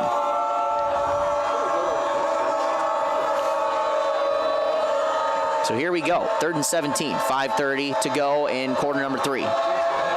Rangers on top 14-6, shotgun for Severson, and he's going to look to do a QB keeper off the left side, back to the original line of scrimmage and pass that by a yard. So he's able to get a gain of 8 for Severson, and that makes the 4th down play a little bit manageable. Looks like he's just short to the original line of scrimmage. Gain of 6.5 on the run. 4th and 10 coming up here, so a gain of 7 officially for Severson. Now to 46 rushing yards on 10 carries. Big 4th down play here for both teams as this game has been free-flowing so far. And it is going to be a 4th down conversion attempt here as Severson is in shotgun formation. Aken, man-to-man defense here, press coverage. Severson looking to throw. Showing pressure, throwing it to Henson. He's going to catch it on the sideline, but they mark it as incomplete, and the Aken Gobblers get the stop on 4th down. Bauman and Jones on the coverage. And that was good coverage. Henson just driving him out towards that sideline where he didn't have any room. He was able to get his hands on it with his length on the arms, but just not able to find his way inbounds. So now 1st and 10 coming up for the Gobblers. So right away we've seen 2 big defensive stops for both teams. 1st and 10 for the Gobblers at the 38-yard line. McGuire comes up. He'll be under center. McNevin split off to the left side. 3 Migos in the backfield. And it's going to be a handoff to Parker Fulton. He's going to get maybe a yard. Parker Fulton on the carry. Tackle by Ports. Ports again on the tackle for Crosby-Ironton. And with that, we have another Ranger injury. So we're going to take a timeout here. Another injury timeout. 14-6. Rangers lead. 4:22 left to go in quarter number 3. Back in just a moment. You're listening to High School Football on Skeeter 101.5 and yourliveevent.com. Let's get real. Get ready for a place that's big enough to grow and small enough to care. The University of Minnesota Crookston offers more than 35 majors, minors, and certificates. Earn a University of Minnesota degree, where you can make a difference in a close-knit community. Faculty become friends, and friends feel like family. You don't need a big city, just big dreams. The University of Minnesota Crookston. Real, hands-on, and will get you ready for anything. Welcome back. Off the injury timeout for Crosby-Ironton. Katzenberger down for the Rangers, but he's able to get up under his own powers. You can see he's walking to the sideline, so we hope that he is okay. We've seen a few players injured here so far for both teams, and just again, we're hoping that everyone makes it out of here all right, and nothing too serious. So here we go, Aken with 2nd and 9. Just over 4 minutes to go here in the 3rd quarter. McGuire under center. McDevitt off to the left side. And it's going to be handoff to Williams. Williams weasels his way up for a few, and he is stopped. That'll bring up a 3rd and probably 6 for the Gobblers. So now we'll see with Crosby-Ironton faced with another third down situation here on defense. They forced a turnover. Last time the Gobblers had the football. Now looking for another big stop here. Clock continues to run. The ball is up onto the 41-yard line, 42-yard line for the Gobblers. McDevitt brings in the play.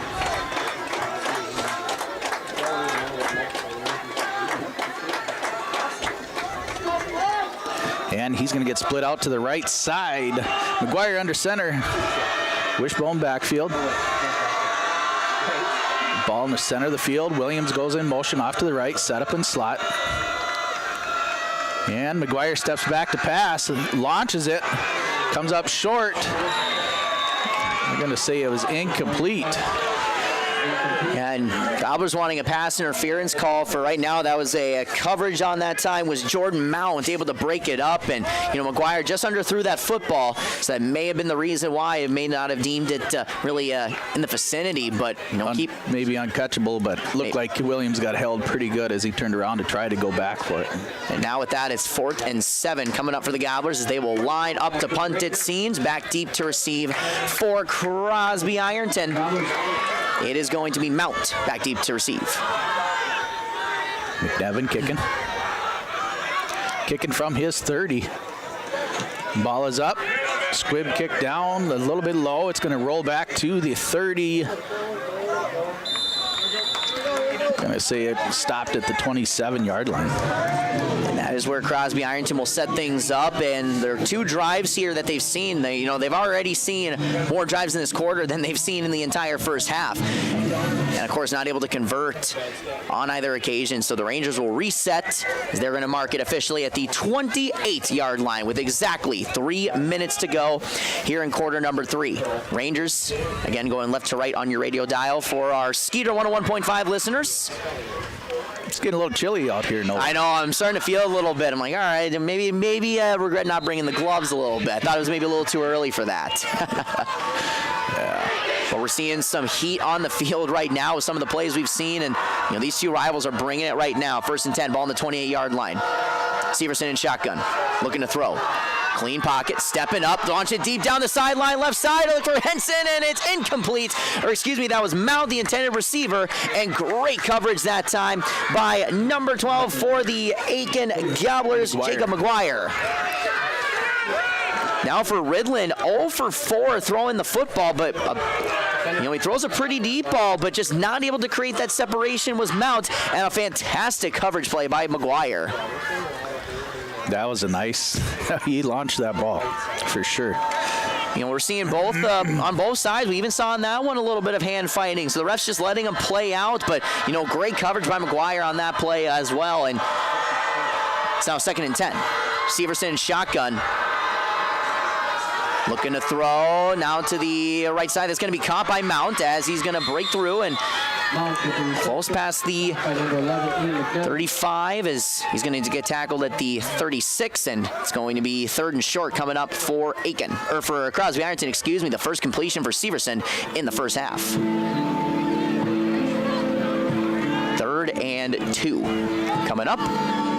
Completion of 8 yards. Severson to Mount. Mount with his 2nd catch. He's got 2 for 39 yards. 3rd and 2. 2 wide receivers on each side. Keep an eye on Mount on the near side here. And now it's going to be a QB keeper. Severson just needs a couple of yards, and Rangers signaling that he got it. This could be close. Could use a Stonemark land surveying chain gang measurement, but we will see. And it's going to be a first down. Severson again on 3rd and short with a QB keeper. Needed 2, got about 2 and 2.5, we'll say. But first down for Crosby-Ironton. 48 rushing yards on 11 carries. Severson doing a great job commanding this offense. Confident with his abilities, running and throwing. 1st and 10, 1:44 and counting to go in quarter number 3. Looks to be about man-to-man coverage, giving some wiggle room for these wide receivers. It's going to be a handoff. Ridley lost the football. It's on the ground, and the Gobblers look like they got it, and they do. Colton Bauman on the recovery. Bauman on the recovery, and Ridley, it looked like no one was able to pop that one out. He just lost it. First turnover for the Rangers, and the Gobblers in business again. So now I've seen both teams turn over the football, and again, a potential drive for Aken. Shut down. Gobblers defense coming up big again with 1:33 left to go in quarter number 3. 14-6 Rangers. Be 1st and 10 from the 43-yard line for the Gobblers. McGuire under center. McNevin split out to the left side. Ball in the center of the field. Gobblers heading north. Pitch to Williams as he gets out to the outside. Steps up, cuts up, and he's going to pick up 5 to 6. Williams off the edge. Tackled by number 50, Luke Stevenson. I think Crosby-Ironton has done a good job at setting the edge on that on the far side, but just Williams again just making it happen. With his vision, finding a little bit of an opening and using his speed to turn back upfield to make some positive yardage on that play. Yeah, for sure. He finds that seam and gets up past the 40-yard line, moved up to the 39-yard line of the Rangers. And now Wagner split out to the right side. McGuire under center. Wishbone. And he's going to hand off to Fulton for one. And for Fulton, he had a solid first quarter, a little bit slower going here really from the middle of the second quarter on. And, if they can get him going, I think this Gobbler offense can really start to, become effective running the football. But, looking to get him going, that's only a gain of a couple there. Yep, another one. He's only got 2 carries for a yard apiece so far here in the second half. And Klein will be split out to the left side here. Wishbone. McGuire under center. Handoff to Williams. Jukes and jives. Blocks a couple. Cuts back into the seam. Be close to a Gobbler first down. Yeah, it seemed that Lucas Severson was able to maybe had him wrapped up, but Williams making a miss in that backfield and getting another first down for Aken. That'll push it up to the 31-yard line. And before we continue on with this play, we have another score update over on KKI and FM Real Country 94.3. Barnum up 26-0 over Mille Lacs. Quarter number 4. McNevin out to the left. McGuire under center. And it's going to be a handoff to Williams again. He tries to get out to the left side, but stopped right at the line of scrimmage. For Crosby-Ironton, sometimes you just want to see the guy who's been, having a great game so far. You just want to see him slow down for a couple of plays, and looks like that's going to wind down the quarter here in this one. Buckle up, ladies and gentlemen. We got a good one, Lance. You bet, for sure. Gobblers trail 14-6 going into the 4th here on Veterans Field. And we will take a break. 14-6 CI leads. Big 4th quarter coming up. You're listening to high school football on Skeeter 101.5 and yourliveevent.com. It's been more than just a family tradition since 1938. Purchasing a new Ford car, truck, or pre-owned vehicle from Aken Motors. Family owned and operated. Aken Motors offers you a stress-free car shopping experience. Need an oil change? New tires? Check out the low-price tire guarantee. Aken Motors has a full service department with factory-trained Ford technicians. For hours, appointments, and vehicle inventory, visit AkenMotorsCO.com. 4th quarter here at Veterans Field in Aken. Noah Caruso, Lance Bauman here with you. 14-6 Rangers lead, and Lance, this is how a rivalry game should be going, right? It is, and we're blessed to have everybody watching out there on yourliveevent.com and listening on 101.5 Skeeter FM. A little over 400 viewers so far watching this game here at the Stump game here, Noah. Yeah, I see 399 we're at right now, Lance. See what this rivalry game does, and we got awesome. People all over the country listening too. So, and again, appreciate you tuning in here for what's a great fall night for football. Some may call it chilly. I call it great football weather, but big drive here coming up for the Gobblers. 2nd and 9 as they move up to the 30-yard line. Heading south now. McNevin off to the right, split out. McGuire under center. And he's going to hand off to Williams right up the gut, and he bounces off to the outside, and he's only going to pick up another 2. No holes for the Gobblers there.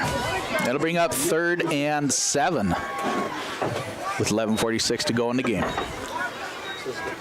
And again, Aken wanting to get that, or keep the stump here in Gobbler Country. And of course, you know, CI and Aken, they played each other in a lot of sports this week, as CI got the win in tennis, they got the win in volleyball last night, and Aken looking to turn the fortunes here, but they need to convert another third down here. But you know, McGuire will get the play call, but I've been impressed with McGuire so far, even though it may not show on the stat line. He's had great control of the offense here in relief.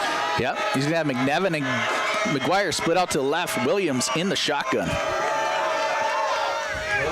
He's going to go ahead and keep it and look for the draw, and he bounces out to the outside, gets out to the left side, 20, 15, 10. Touchdown, Jacob Williams. Oh, all effort play from Jacob Williams on that one.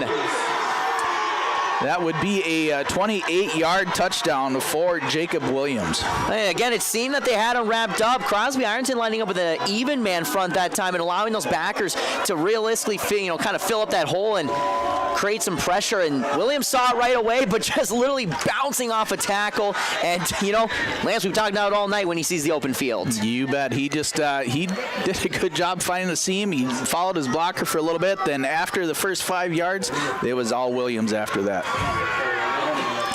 And it will be Williams in the shotgun now again. McGuire and McNevin split out to the right side, going for the two-point conversion. It's going to be a handoff right straight to Williams, right up the gut, and he ties it up.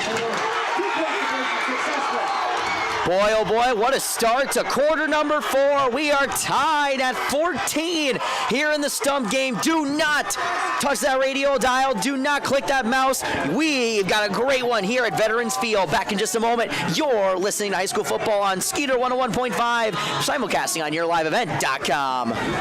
Wednesday night at 7, watch the YourLiveEvent.com Coaches Show, presented by the Hillsborough Economic Development Corporation.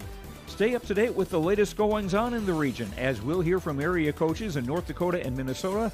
Plus, we'll highlight area high school seniors and their achievements in the classroom and on the court with our Senior Spotlight. That's the YourLiveEvent.com Coaches Show, presented by the Hillsborough Economic Development Corporation, Wednesday nights at 7 on YourLiveEvent.com. Welcome back. 14 all. That touchdown drive started off with a fumble recovery by Colton Bauman, and the Gobblers put it all together as a team and marched down the field in a nice 28-yard touchdown run by Jacob Williams and a two-point conversion. Yeah, also by Williams. Oh yeah, Williams was sensational on that drive, and now for Crosby-Ironton looking to respond as we are tied at 14 here in the stump game. Williams over 100 yards now rushing in the game. Here we go. Aken kicking off, going left to right on your radio dial, and here we go. Line drive kick, as this is going to be fielded. This is going to be Mount on the far sideline. Looking to ride that sideline, cutting back upfield, breaking through, as now he's going to be brought down right there. On the tackle that time as Crosby-Ironton, big drive coming up here, and it feels like now in this situation, it's not so much who's going to get the ball last that wins, but it's going to come down to who can make some defensive plays, and so far we've seen it from Aken here in this half. Jackson Klein and a whole host of Gobblers on the stop there. And we have another Ranger slow to get up, as that is going to be Mount, and he's going to fall back down. As he was limping around after he got back up, as the ball's going to be at the 38-yard line to start off for CI, but we'll take another timeout. Back in just a moment. You're listening to High School Football on Skeeter 101.5 and YourLiveEvent.com. Our mission here at Aken Public Schools is to empower our students to be lifelong learners and citizens by maximizing community, staff, and parent involvement, all while learning in a safe environment. Our students take pride in being Gobblers and are supplied with the facilities and tools necessary to achieve our goals of student success. For more information, visit home.isd1.org. We are ISD1. Systems, contact Wilgenquist Sewer and Excavating. Welcome back to the action. Crosby-Ironton will set up on offense at the 38-yard line of CI. Mount going out with an injury. He got back to the sideline. We'll keep an eye on that. Looks like it was a shin splint for him. And it was limping up as he got up. And here we go, Severson under center. It's going to be a handoff up the middle. Nothing going on. Ridlin with the carry on the right side. And now the Gobblers defense, you can see they're amped up there after making that tackle. Backstrom on a nice stop there from nose tackle. It's going to be no gain. Ridlin, very quiet second half here. Outside of a couple of big plays. He's got 85 rushing yards on 16 carries now. 2nd and 10. Ball on the 38-yard line of CI. 10-20 and counting to go in regulation. Severson shotgun, 2 wide receivers on each side. And he's going to hand it off up the middle. And Ridlin trying to bulldoze forward and able to do so for 5 yards on that run. So 3rd and manageable coming up for Crosby-Ironton. And that's what you really need moving forward for CI. You just got to find ways to matriculate the ball down the field, as Hank Graham would say. So 9:50 and counting to go in quarter number 4. It's all going to be about field possession and, just wearing down these teams. And it seems that Aken, so far with their physicality and getting on that first punch, has been affecting Crosby-Ironton here in this second half. 3rd and 6, we'll call it. Severson. It's going to be a QB keeper up the middle, dodging tackles, shoveling his way, and it's going to be short of a 3rd down by a couple of yards. Severson going to get 3 on the carry, so it's a 4th and short coming up, and now we have another injury for Crosby-Ironton, as it looks like that this is going to be Severson there, the starting quarterback, and he gets back up. As now having a word with his coach, and we'll keep it right here. But Severson does have to come out. So now here on a big 4th down, we'll see how that plays a factor. 4-yard run by Severson, 4th and 2 about ready to happen here for Crosby-Ironton, but they're going to be without their starting quarterback, as now coming in for backup, Kean Wessner. Kean Wessner coming in relief, the sophomore, and what a spot to put him in. 4th down and 3. 9 and counting to go here in quarter number 4. Gobbler sideline getting into it. Looks like they're going to punt. It looks like they are going to punt on a 4th and 3, looking to play field position here. So Wessner is going to be the one to punt, and it's a high snap, able to corral it, and it's a high in the air, but well short. As now, oh boy, almost finding its way in the hands of a Gobbler, but it's right at the 40-yard line of Aken. So the Gobblers will again set up in great field position here with 8:40 to go in quarter number 4. Gobbler ball, 8:40 to go. Knotted up at 14, Gobbler ball at the 40-yard line. There, 40-yard line. Kind of makes you wonder what's gonna happen next. We've seen it all. We've seen big plays from both teams. We've seen defensive stops. Gobbler's heading south again on the near sash here, or the near hash. Looks like it's gonna be a timeout for Crosby. We'll take one with them.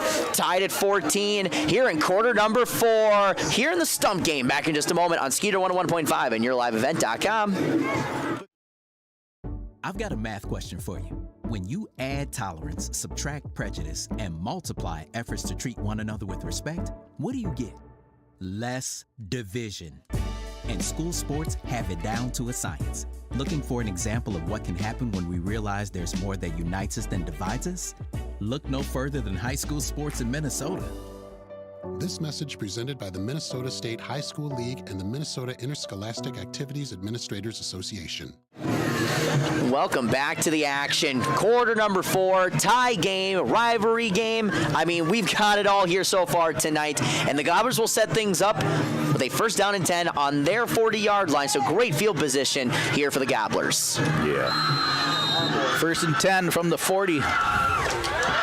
And McNevin will be on the near side here, split out to the right. McGuire under center. 3 Migos in the backfield. And it's going to be a handoff to Parker Fulton. He's going to bounce up and get back to the original line of scrimmage and maybe 1 or 2. Push it up to the 42-yard line. For the Rangers, rather, they've been doing a good job of keeping most of that backfield at bay. I mean, obviously Jacob Williams having a great game up to this point. Especially getting that 4th quarter started with a touchdown, 2-point conversion to tie it. You just imagine that they're just going to keep riding him the rest of the way, or at least as best they can. Now McNevin split out to the wide side of the field, off to the left. Fulton in the slot.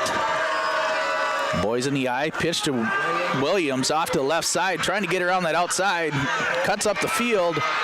but is not going to get any gain. Oh, fantastic job there by the Rangers. Finally able to tackle him off the edge where Williams has been so effective all game long. And they're in the secondary coming up and closing those holes quickly as Williams not able to find some real estate on that far side. Now 3rd and long coming up for the Gobblers.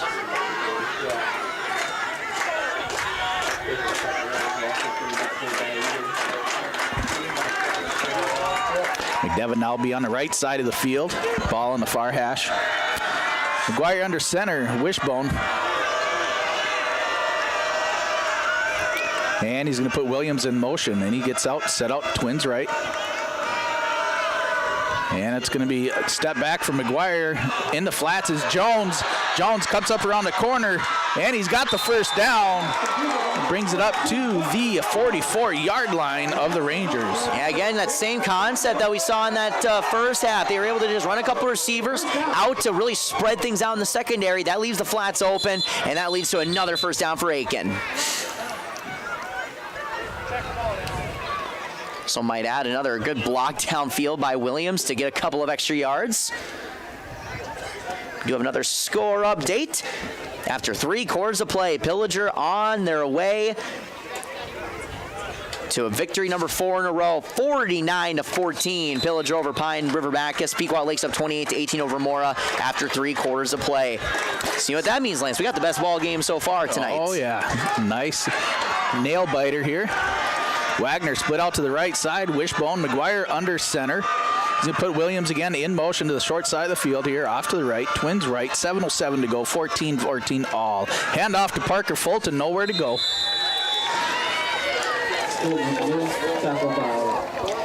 Jackson Skull there on the tackle for Crosby-Ironton, and that interior defensive line, when they've been trying to just run purely up the middle and the inside, I mean, boy, they have just been all over the place and have just been wreaking havoc tonight.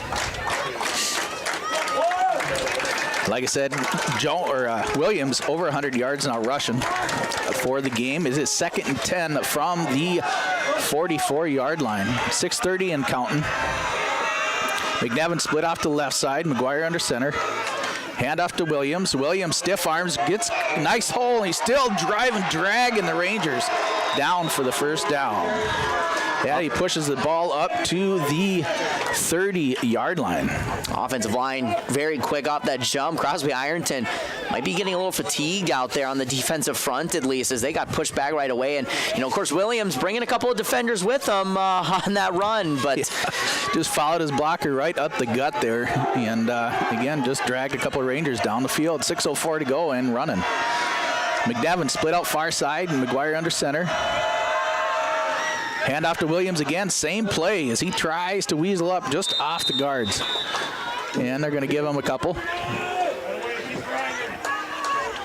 And Aken just grinding out on this drive here, wearing down the front for Crosby-Ironton.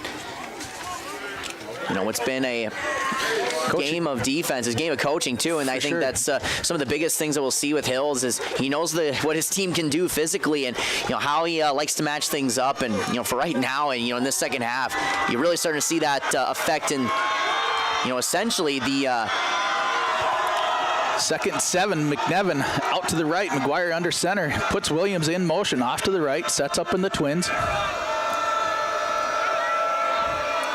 And it'll be a handoff to Fulton again, up the gut for a couple. This is a well-conditioned Aken team, and they really don't seem to be slowing down. And, even though it's been a slow start, really, it hasn't been the best game tonight for Fulton, but able to at least make 3rd down a little bit easier after getting a couple. Brings up 3rd and 5. Now we see here for Aken, have a pretty good idea of what this play is going to look like.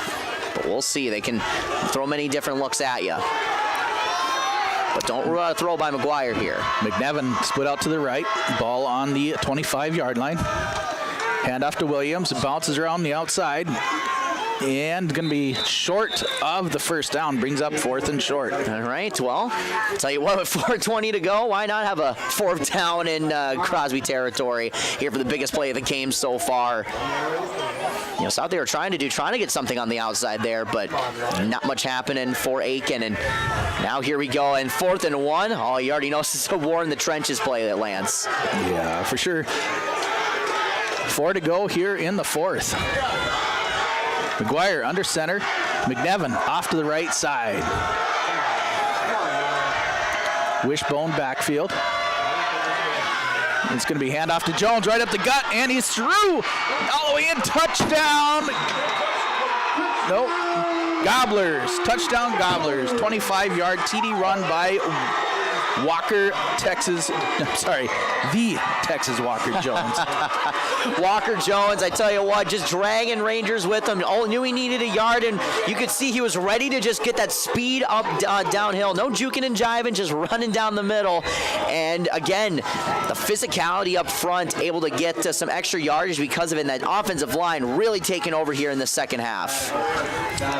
And it will be Williams in the shotgun. McGuire and McNevin split out to the right side, and it'll be he's going to try to take it in on his own, and looks like he's going to be short. But with that, Aken taking their first lead since 6-0, and they lead 20-14. 3:40 to go in quarter number 4. Crosby-Ironton looking to answer in a potentially now or never drive. Back in just a moment. You're listening to High School Football on Skeeter 101.5 and YourLiveEvent.com. R&J Broadcasting Incorporated is hiring a full-time play-by-play sports announcer and broadcast sales representative. Duties include selling advertising time for radio, digital, video streaming, and regional cable TV. Play-by-play responsibilities include live play-by-play of local sporting events for radio, video streaming, and regional cable TV broadcasts. Wage plus talent and commission pay structure with full-time benefits package offered. For more information or to apply, email apply@rjbroadcasting.com. That's apply@rjbroadcasting. Welcome back to the action. 3:40 left to go in quarter number 4. 20-14. Gobblers retaking the lead here in this one. As we are expecting a great one late. Crosby-Ironton needs a response, and they need it now. And the old Iron Hub Bogbusters are tuning in from Saskatoon, Saskatchewan. Watching the Gobbler ball here. And we are international here as Mount's going to take it down the sideline on the right side. Good hole, and no, just pushed out of bounds. Close to the 50, but now we have a flag on the play, and I think this may be on the Rangers, but we will see. So for right now, it looked like he was pushed out close to the 50. We'll see where he was officially marked out, but we'll see what this flag is for. Now for Crosby-Ironton with 3:34 to go. And counting here in quarter number 4.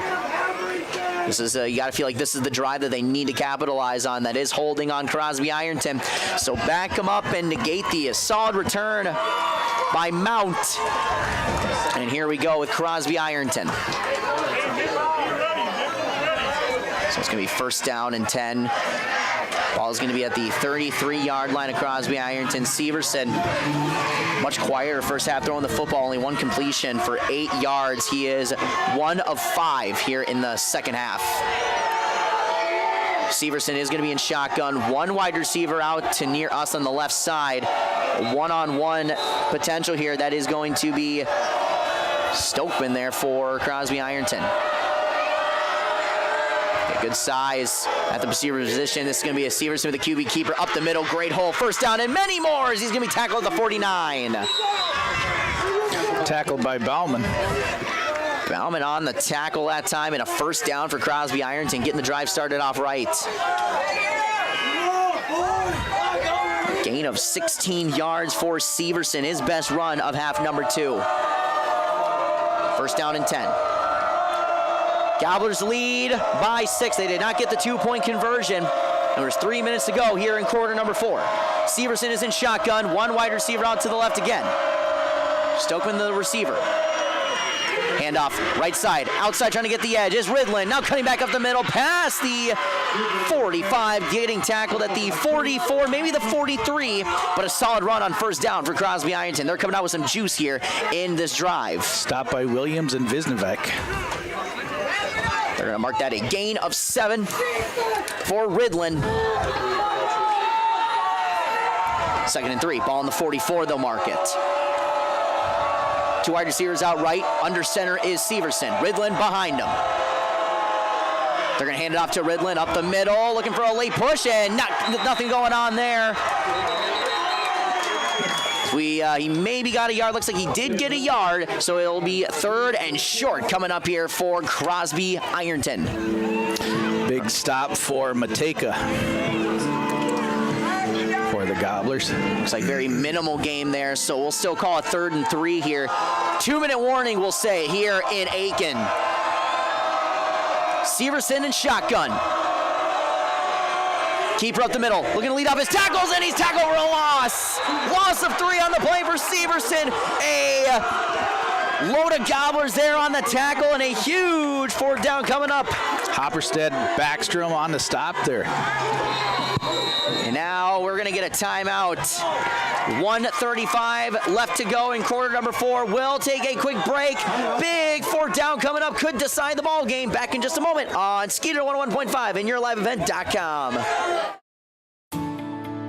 At Enbridge, we believe sustainability is the foundation of our success. How well we perform as a steward of our environment, a safe operator of essential energy infrastructure, a good neighbor, and we are back. 1:35 left to go in quarter number 4. 4th and 5 coming up for Crosby-Ironton at the 46-yard line of Aken.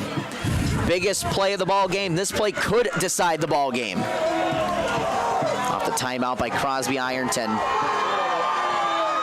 And now in this situation, again, Severson hasn't been as effective throwing the football in this half, but you'd imagine that's what they're going to try to do.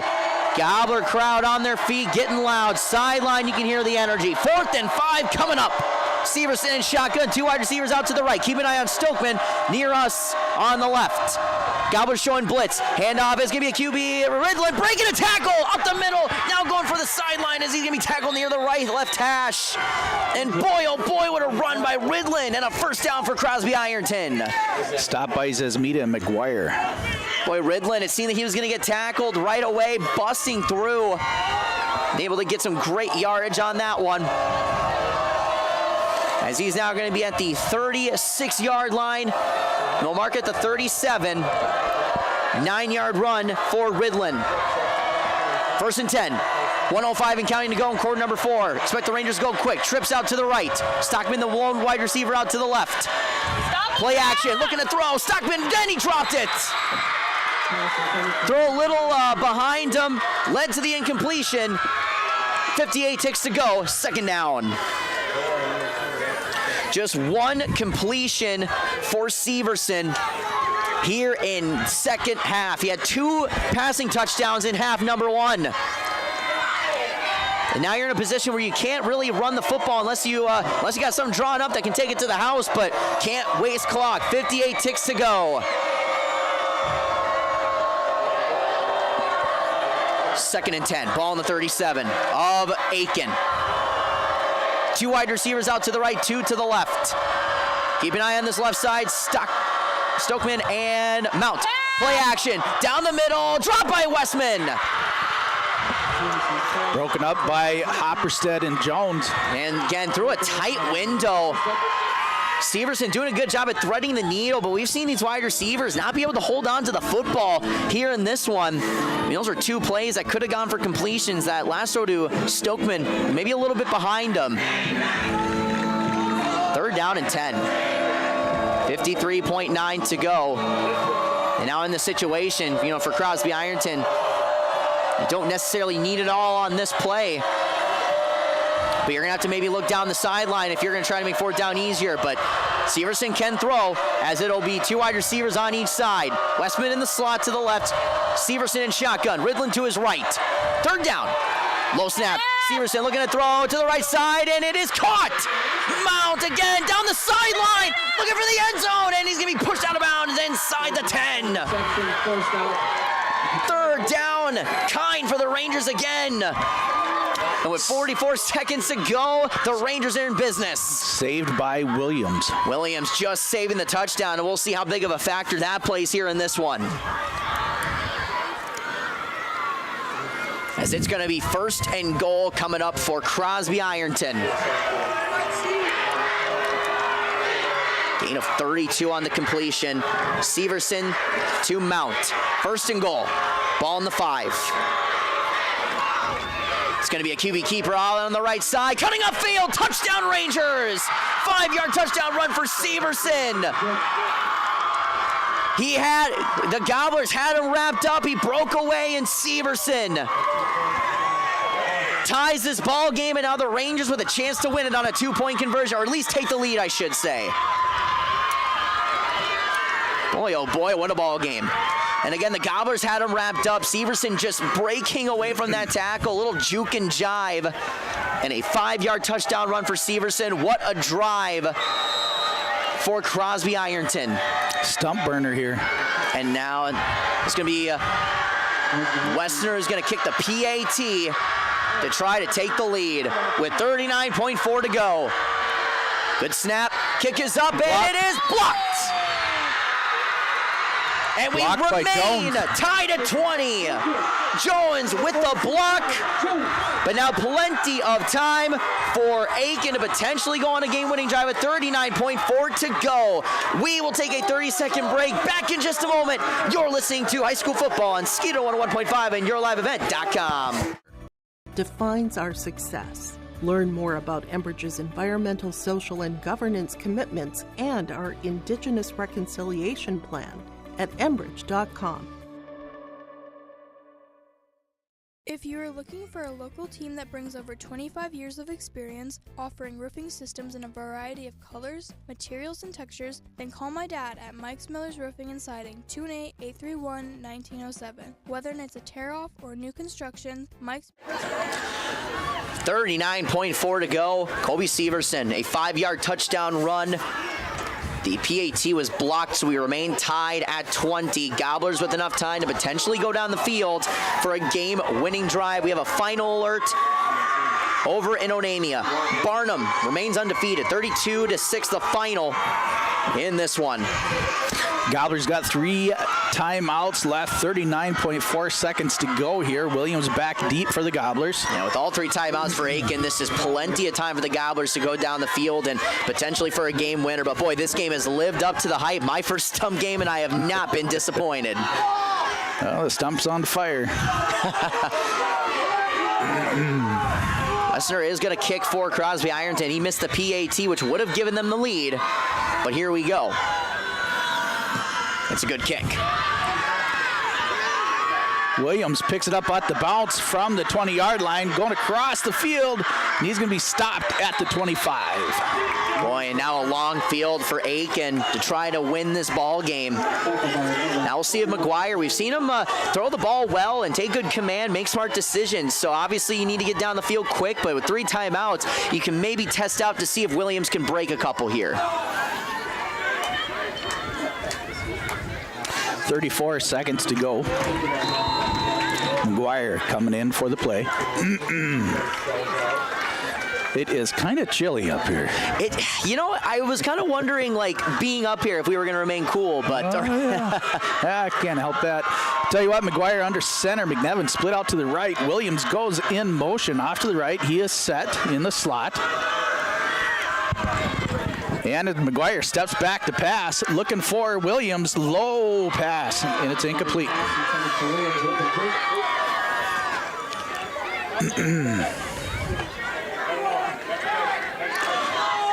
He was stepped back, and as he was rolling off to the right, he put a little too much on it, lost control, and it was low for Williams.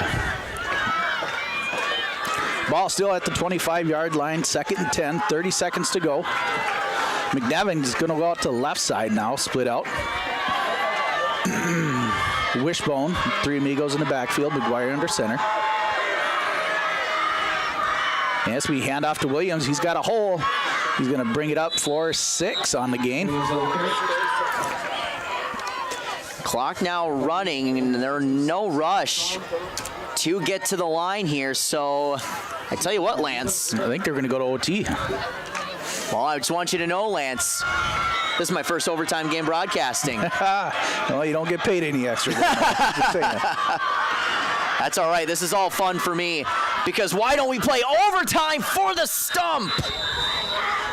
We will be right back. We are tied at 20 here in this one. Again, do not touch that radio dial. Do not change the YouTube channel. We are heading to overtime. Back in just a moment on Skeeter 101.5 and YourLiveEvent.com. Done right. Call 218-831-1907 for your free estimate and get your new roof installed before the holidays. That's Mike'sMillersRoofingandSiding.com or call 218-831-1907. Let's get real. Get ready for a place that's big enough to grow and small enough to care. The University of Minnesota Crookston offers more than 35 majors, minors, and certificates. Earn a University of Minnesota degree, where you can make a difference in a close-knit community. Faculty become friends and friends feel like family. You don't need a big city, just big dreams. The University of Minnesota Crookston. Real, hands-on, and will get you ready for anything.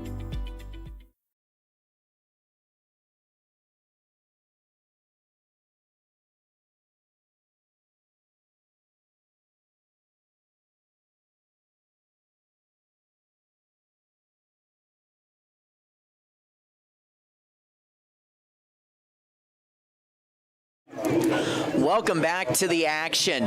We've got free football for you here on Skeeter 101.5 and YourLiveEvent.com. Noah Caruso, Lance Bauman here with you. We've got overtime, tied at 20.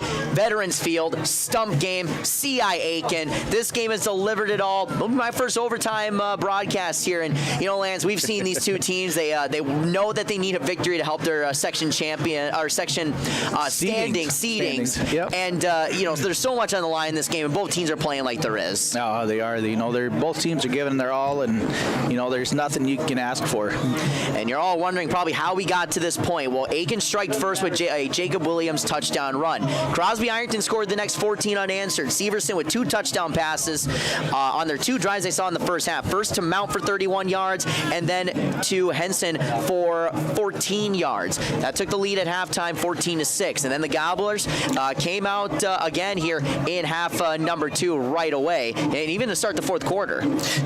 Williams had a 28-yard touchdown to tie it up, and then Jones had a 25-yard touchdown run again to tie it up. And then a absolutely incredible last-minute drive after Aken looked like they were going to... Took the lead, Jones took the lead. Yeah, no, it seemed that the Gobblers needing a stop to get their win and keep the stump here in Aken. Colby Severson with a phenomenal drive late, which led to a 5-yard touchdown run. The PAT was missed, and that's how we remain tied at 20. Technically, it wasn't missed. It was blocked. You're right. No, you're right. I got to give the special teams credit where it was, in fact, blocked. Yeah, it was for sure. But we are tied at 20 here. 30 seconds to go until we kick off here in OT.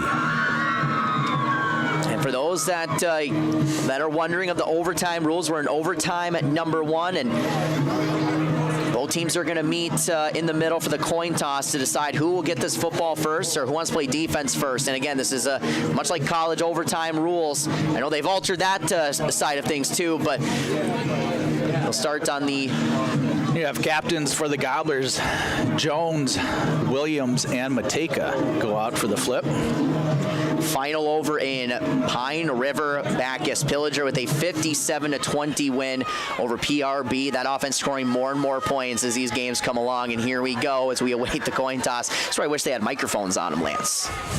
Get to hear the action. But maybe, right? Maybe. But I tell you what, now with these overtime rules, and again, you're gonna be spotted at the 20. I believe it's the 25-yard line.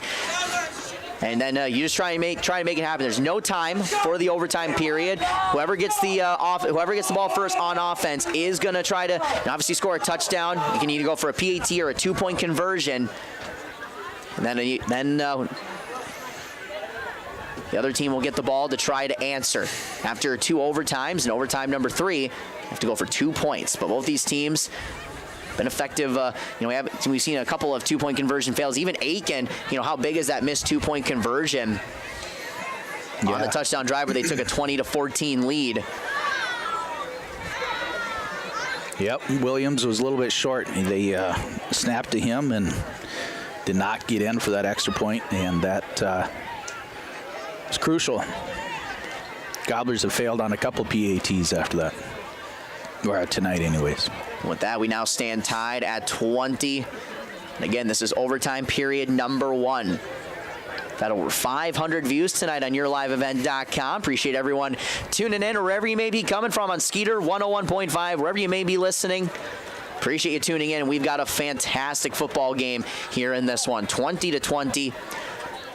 Section seeding in play here for both teams.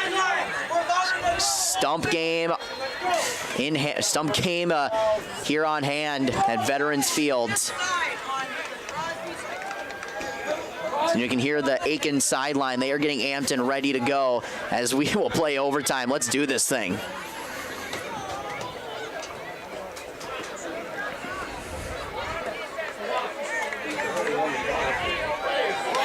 Defense is going to go first for the Gobblers. All right, Crosby-Ironton and Colby Severson will come out looking to set the tempo here in the first overtime.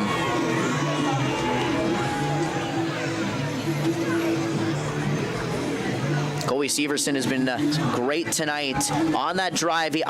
Drive which ended up tying the football game. 3 completions. As now he sits at over 100 passing yards.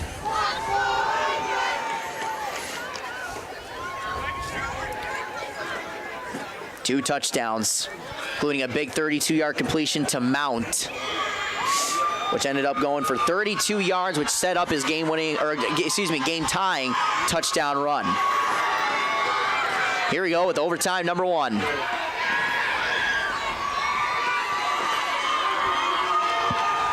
Here we go with the ball spotted. On the 10. On the 10-yard line, they're going to spot it.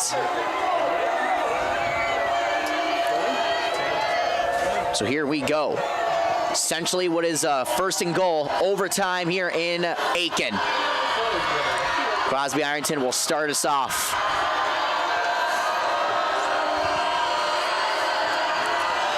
Crosby-Ironton for our radio listeners. Left to right, scoring on the far end zone here. Right in front of the bus garage. I formation. Severson under center. One wide receiver on each side. QB keeper, roll out to the right. Severson, end zone, incomplete. In the back of the end zone. Nice fake by Severson. Severson, we've seen him do that tonight. Hafner, the intended receiver. And I tell you what, if Severson throws that right away, he may have hesitated a little bit. He would have had Hafner for a touchdown. But second down coming up here in overtime number 1.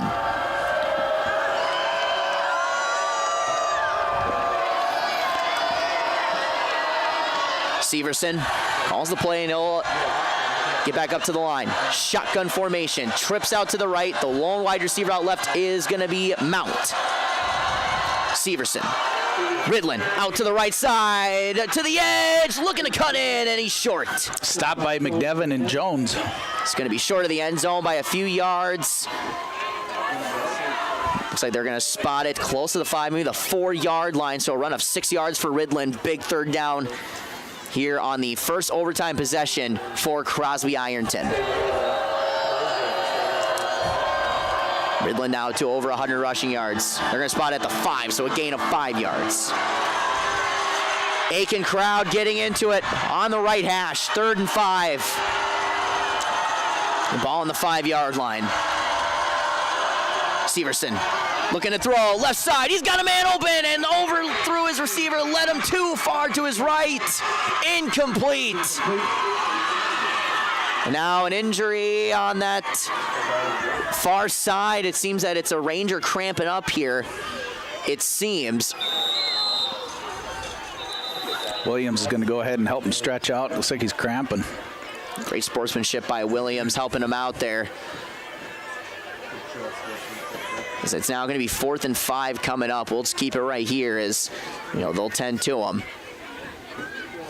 For Severson, 2 throws here in this overtime period that he had open receivers. That would have been a touchdown on the far sideline, or on the far side of the end zone, I should say. But Missed him by just leading him too far to his right, as up and all right for Crosby-Ironton as he hobbles to the sideline. 4th and 5 coming up for CI.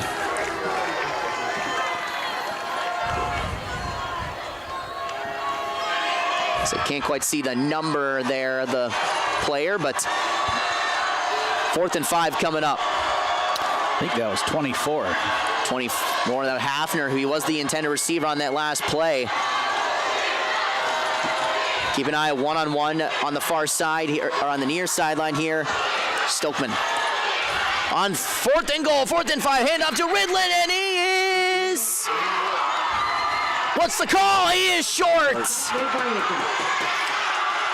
Ridlin got the carry. Thought he had eyes for the end zone. And the Gobblers make the stop. And now Aken's turn to try to win this football game. And again, now that Crosby has had a possession, any score by the Gobblers wins this football game.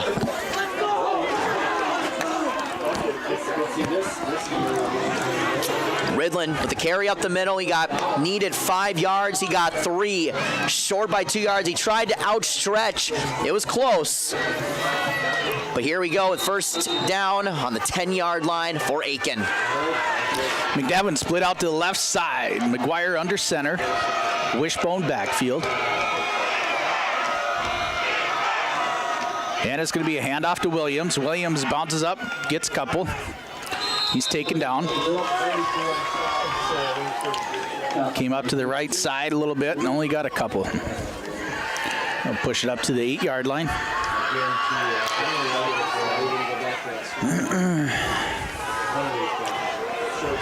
Final over in Mora, 35-18. Pequot Lakes getting the win over Mora, which means we are the last game on here in overtime. McDevitt split out to left side again. McGuire under center. We're going to have the I formation. Fulton over on the left slot. And it's going to be a pitch to Williams as he's trying to get to the outside, and he's taken down. Great tackle. Absolutely great tackle that time. Potentially a game-saving touchdown there, as that was Evan Rydberg. That'll be a 3rd and 11 from the 11. 3rd and goal from the 11. You know, now Crosby-Ironton looking for a big stop in their own right. And boy, I tell you what, I cannot emphasize how important that was, because he had opening on the far sideline here. Gobblers going left to right, and see what they got here on 3rd and long. McDevitt now split out to the right, ball in the far hash. Wishbone, McGuire under center. And it's going to be a McGuire boots out for the right, and he's got McDevitt wide open in the end zone, and it is incomplete. Boy, Severson recovering well, as he had a moment of space. Nevin was open there, but Severson doing a great job at tracking the ball, smacking it down last minute. 4th down coming up. Nice rollout by McGuire. Ball was on.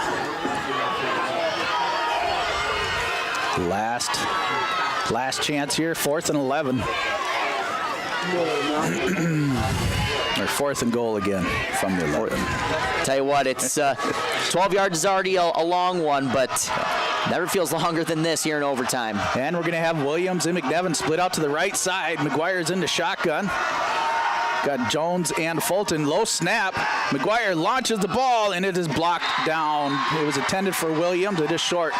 Now it's back to Crosby side. Here we go. Overtime number 2 coming your way.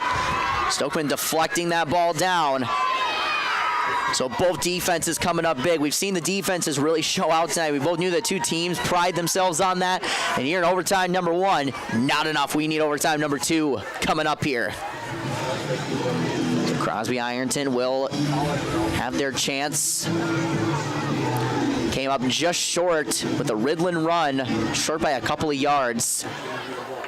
Again, Crosby-Ironton sitting at 3-2 on the season, Aken 4-1.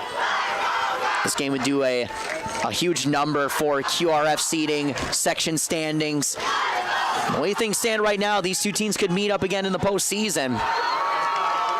We'll see what a win like this can do for either team. And here we go. 1st down. and 10. Ball on the 10-yard line. Severson in shotgun formation. 2 wide receivers on the near side here.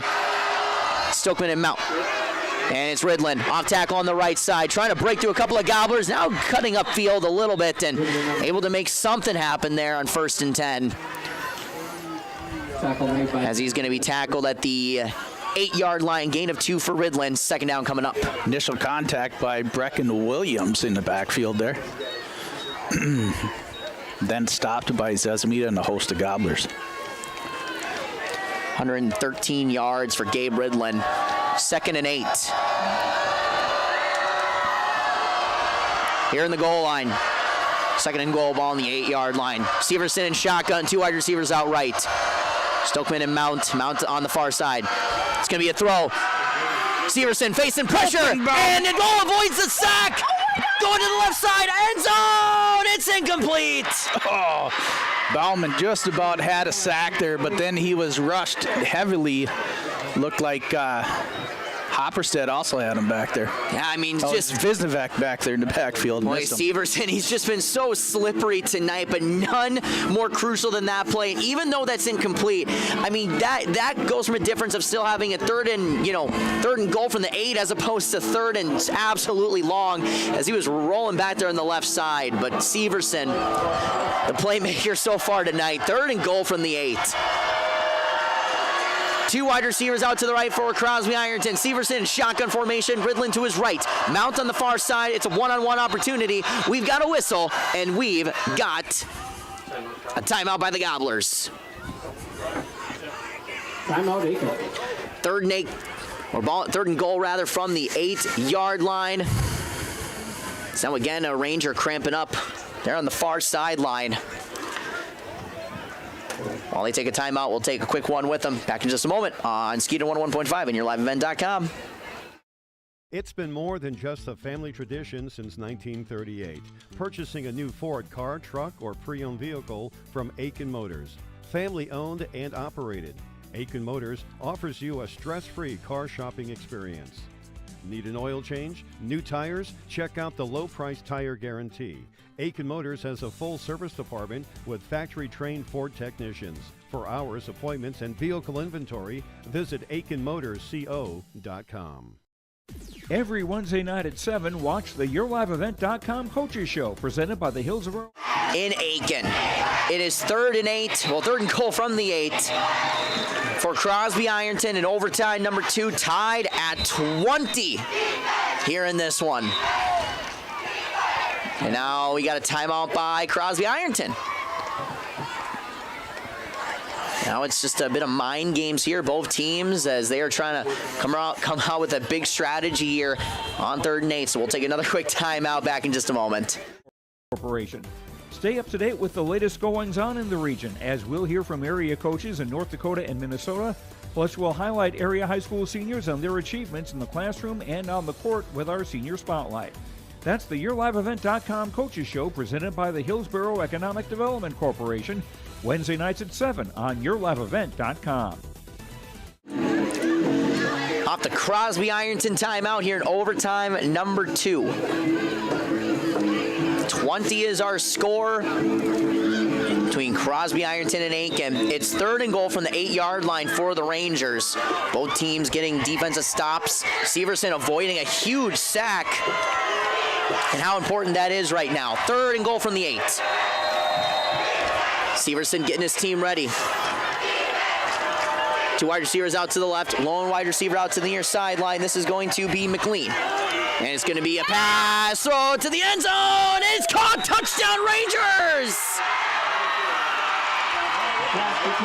Crosby-Ironton takes the lead in overtime. And now we have a Gobbler down on the field. As Severson dropping back, looking to throw. And on the touchdown completion, that is Amari Hafner. We saw him cramp a little bit earlier, but able to make a huge play, and the Rangers take the lead. But now we are going to take a timeout with the injury. Back in just a moment. Welcome to Aken Schools. Our mission here at Aken Public Schools is to empower our students to be lifelong learners and citizens by maximizing community, staff, and parent involvement, all while learning in a safe environment. Our students take pride in being gobblers and are supplied with the facilities and tools necessary to achieve our goals of student success. For more information, visit home.isd1.org. We are ISD1. Go Gobblers! I've got a math question for you. When you add tolerance, subtract prejudice, and multiply efforts to treat one another with respect, what do you get? Less division. And school sports have it down to a science. Looking for an example of what can happen when we realize there's more that unites us than divides us? Look no further than high school sports in Minnesota. This message presented by the Minnesota State High School League and the Minnesota Interscholastic Activities Administrators Association. R&J Broadcasting Incorporated is hiring a full-time play-by-play sports announcer and broadcast sales representative. Duties include selling advertising time for radio, digital, video streaming, and regional cable TV. Play-by-play responsibilities include live play-by-play of local sporting events for radio, video streaming, and regional cable TV broadcasts. Wage plus talent and commission pay structure with full-time benefits package offered. For more information or to apply, email apply@rjbroadcasting.com. 15-minute time slot for pickup. Welcome back off the injury timeout. Walker Jones, the player out. We'll check in on him in a moment, but this is a two-point conversion for Crosby-Ironton. Severson rolling out to the right. He could take it. Pump fakes, throws to the end zone, and it is going to be caught for the two-point conversion in the corner of the end zone. And now another Ranger shaken up here. But the two-point conversion is good, and it's a two-point lead for Crosby-Ironton. Henson was there to make the catch for the two-point conversion using his size and frame again. And now Aken will take over. 28-20 here in overtime, number 2. And the way this game has been going, it seems that each team has had an answer for each other. So Aken looking to repeat that trend here in this second overtime period. McGuire going to be under center. McDevitt split out to the right, wishbone backfield. Puts Williams in motion off to the right in the slot. It'll be handoff to Parker Fulton right up the gut. Still driving. He's going to pick up for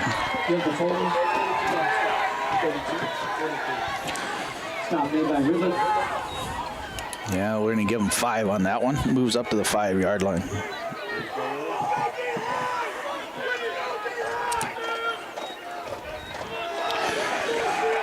See what Hill's got drawn up now. Now he's got McDevitt going off to the left side, split out.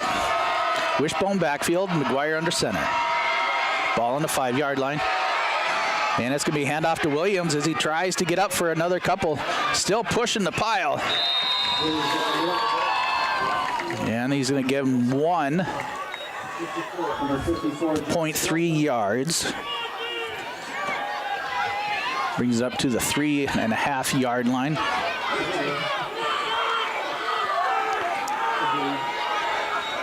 Third and goal here in OT.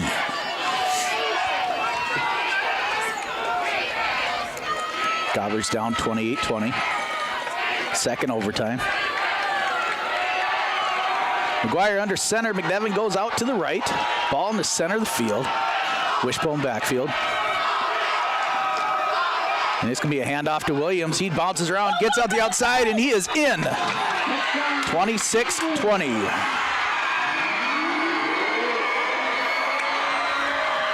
See if Gobblers can answer the two-point conversion.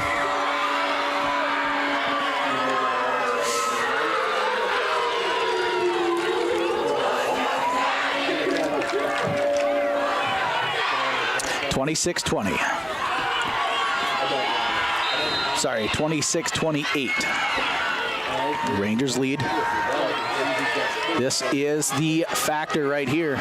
This is the ball game right here. Gobblers back up to the line. Williams in shotgun. McGuire split out to the right. Be handoff to Williams. He drives up the gut and gets back in. Ties it up. 28 all. Why not? Let's play a third overtime, huh? 28 our score. 28 all. Overtime number 3 coming your way. Boy, oh boy. We don't get paid extra. We don't, but you know what? This is way too much fun. I'll be all right with that. Yeah, this is awesome. I'm just glad it's not raining out. You can see the stars out in that beautiful sky. And again, all the awesome listeners and watchers out there tonight, thank you for appreciate everyone tuning in tonight. We've got a great crowd on hand for this ball game. We've got a great viewership wherever you may be listening, whether on Skeeter 101.5 or watching on yourliveevent.com. And also a shout out to the chain gang over there, the Stone Mark Land Surveying chain gang. They haven't been out doing a whole lot of work today. They've been running up and down the sideline. They're doing their job well. They're getting some calories burnt off. But anyways, we want to say thank you to Stone Mark Land Surveying, where every foot matters. And here we go. Crosby-Ironton will take over here in the triple overtime period. Tied at 28. Severson in shotgun. Ridlin off tackle on the right side, trying to find an opening, and that is going to be tackled, and not much going on there. Gain of a couple. Second down and goal coming up for the Rangers. There's now another Ranger. Oh, never mind. Thought he was slow to get up, but just need a little extra help from his teammates there. But it's a gain of 4 for Ridlin. Second down and goal from the 6-yard line. Tied at 28 here in triple overtime. Two evenly matched teams. Aken taking the stump last year, 34-0. Oh, how differently this game has played out. Severson, shotgun formation. Ridlin to his left. 2 wide receivers on each side. On the far side is Westman, and it's going to be a throw, slant route. Westman, it is going to be caught. Touchdown, Rangers! As again, connecting is Henson for the touchdown completion of 6 yards. Severson with his 4th touchdown pass. Henson a little shaken up there, but Henson with the go-ahead touchdown here in overtime number 3. Again, that's on that slant route. Henson just able to break free, and now he's going down to the turf. So we will just take a timeout with him while they tend to Henson. As of right now, he has the go-ahead touchdown catch. Back in just a moment. You're listening to High School Football on Skeeter 101.5, yourliveevent.com. At rjbroadcasting.com. At Enbridge, we believe sustainability is the foundation of our success. How well we perform as a steward of our environment, a safe operator of essential energy infrastructure, a good neighbor, and a diverse employer defines our success. Learn more about Enbridge's environmental, social, and governance commitments and our Indigenous Reconciliation Plan at enbridge.com. If you are looking for a local team that brings over 25 years of experience, offering roofing systems in a variety of colors, materials, and textures, then call my dad at Mike's Miller's Roofing and Siding, 218-831-1907. Whether it's a tear-off or new construction, Mike's Miller's Roofing gets the job done right. Call 218-831-1907 for your free estimate and get your new roof installed before the holidays. That's Mike's Miller's Roofing and Siding.com or call 218. And we're back here on 101.5 Skeeter FM and yourliveevent.com. Triple overtime. Rangers up now 34-28, going for the extra point.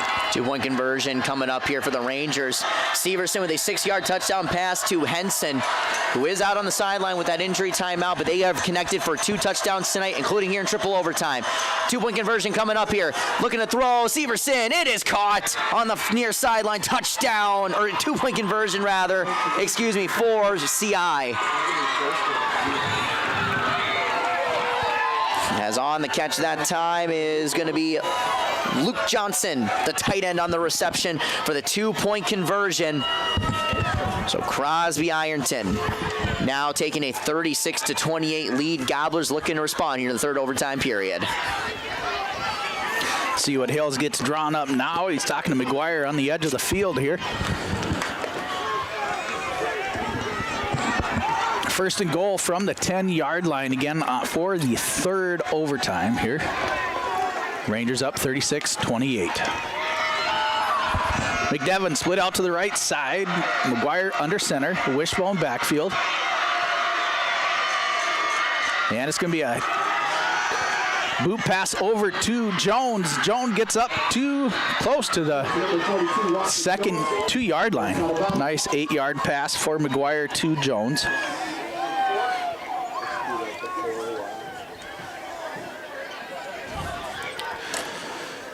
Ball on the 2-yard line. Nice little boot pass. Now the ball on the near hash. McDevitt split out to the right side. McGuire under center. Wishbone backfield. And it's going to be a handoff to Williams. And he drives close to the end zone. I'm going to say he is just short. 6 inches short of the end zone. 3rd and inches.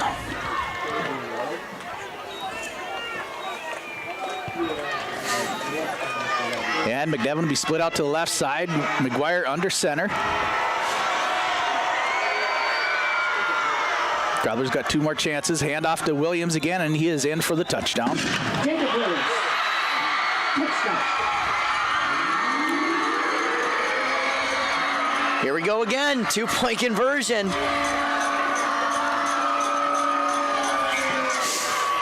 You know, for Aken, you know, they know that that touchdown doesn't mean anything as they need this 2-point conversion right here as Williams. Yep, for sure. Going quick back up there. And again, another good hole as Williams has had a great game here so far tonight. 34-36. Ball pushed back to the 3-yard mark. McGuire gets out, split out to the right side. Again, Williams in shotgun. He's going to go ahead and try to sweep out to the far left side, find to the corner of the end zone, and he is in. Tied up, 36 all.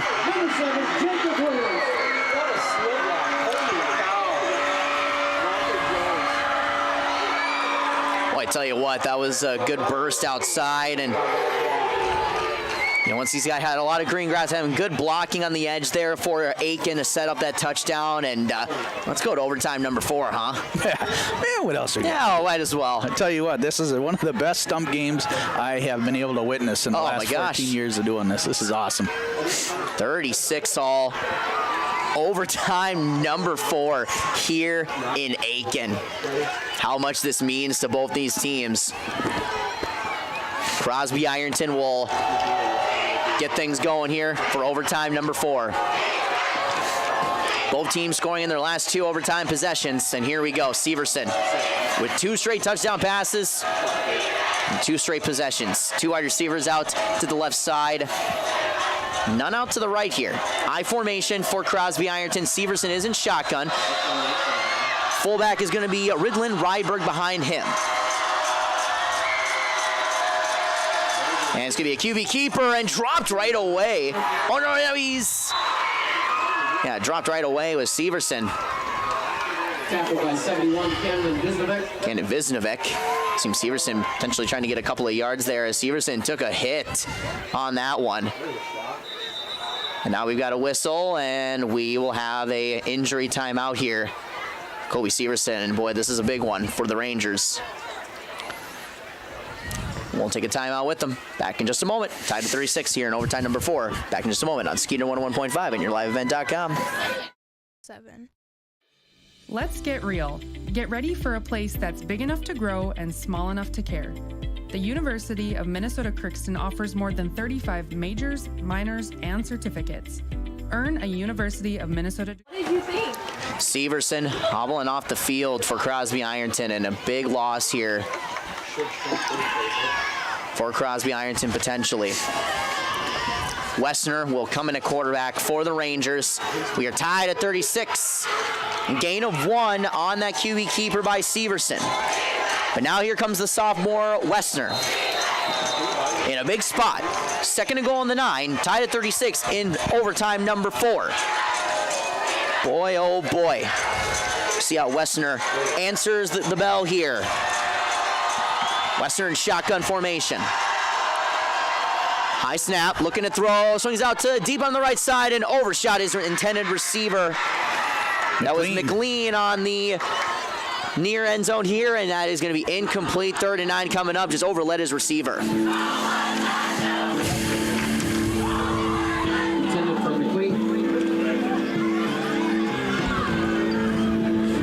now, you're Brian Searstad, head coach of the Rangers. What kind of adjustments you have to make? Obviously, Kobe Severson is back into the ball game here. So now, it's like he just needed to shake something up. We've seen a lot of cramping here, just a lot of slight injuries here, which is good. But Severson is in, looking to throw, slant end zone, and dropped. Oh my goodness, that was gonna be a touchdown. As boy, oh boy, Hafner, the intended receiver, was open on the slant route in the end zone, and now it's 4th down. And now you got to wonder what the energy in that huddle is going to look like. Hafner couldn't believe it. From the 8-yard line. They've connected a couple times off of that slant throughout the game. 4th and 9, or 4th and goal from the 9. Overtime number 4, Severson. Shotgun formation, 2 wide receivers out to the left. Severson looking to throw, and he's going to throw it to the end zone, and it's short, incomplete. Aken takes over with a chance to win it. Here in overtime number 4. And that pass just left short, and, Ridland doing a good job of picking up the block on the edge. But Severson just leaving that one short. Tied at 36 here in overtime number 4.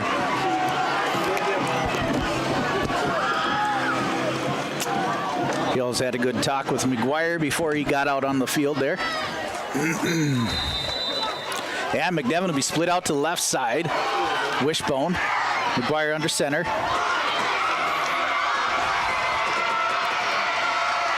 And it'll be a handoff to Parker Fulton as he drives forward for a few.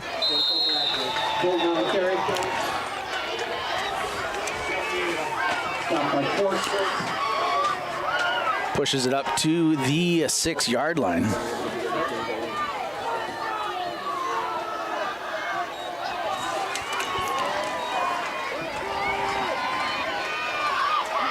All tied up. 36 all. Gobblers score, they win. McGuire under center. McNevin split out to the left side. Wishbone backfield. Ball on the 6, handoff to Williams. Williams in for the win. Jacob Williams, touchdown. 42-36 final. Boy, what a ball game here tonight. Jacob Williams. Again, just on the outside edge. That has been his spot tonight. It wasn't always pretty for Aken here on offense here tonight, but boy, when they need him the most, Jacob Williams, another big play in the game-winning touchdown. 42-36, the final. In 3 overtimes. 4 overtimes, actually. Do you one better? 4 overtimes, the final here tonight. An absolutely sensational ball game, and the stump stays in Aken. And we are going to take a break. We will have post-game coverage here in a matter of moments here from our award winners and try to break this puppy down for you. 42-36, Aken wins in 4 overtimes. The stump stays in Aken. They improved to 5-1. Crosby-Ironton falls to 3-3. Back in just a moment. You're listening to High School Football on Skeeter 101.5 and YourLiveEvent.com. Make a difference in a close-knit community. Faculty become friends and friends feel like family. You don't need a big city, just big dreams. The University of Minnesota Crookston. Real, hands-on, and will get you ready for anything.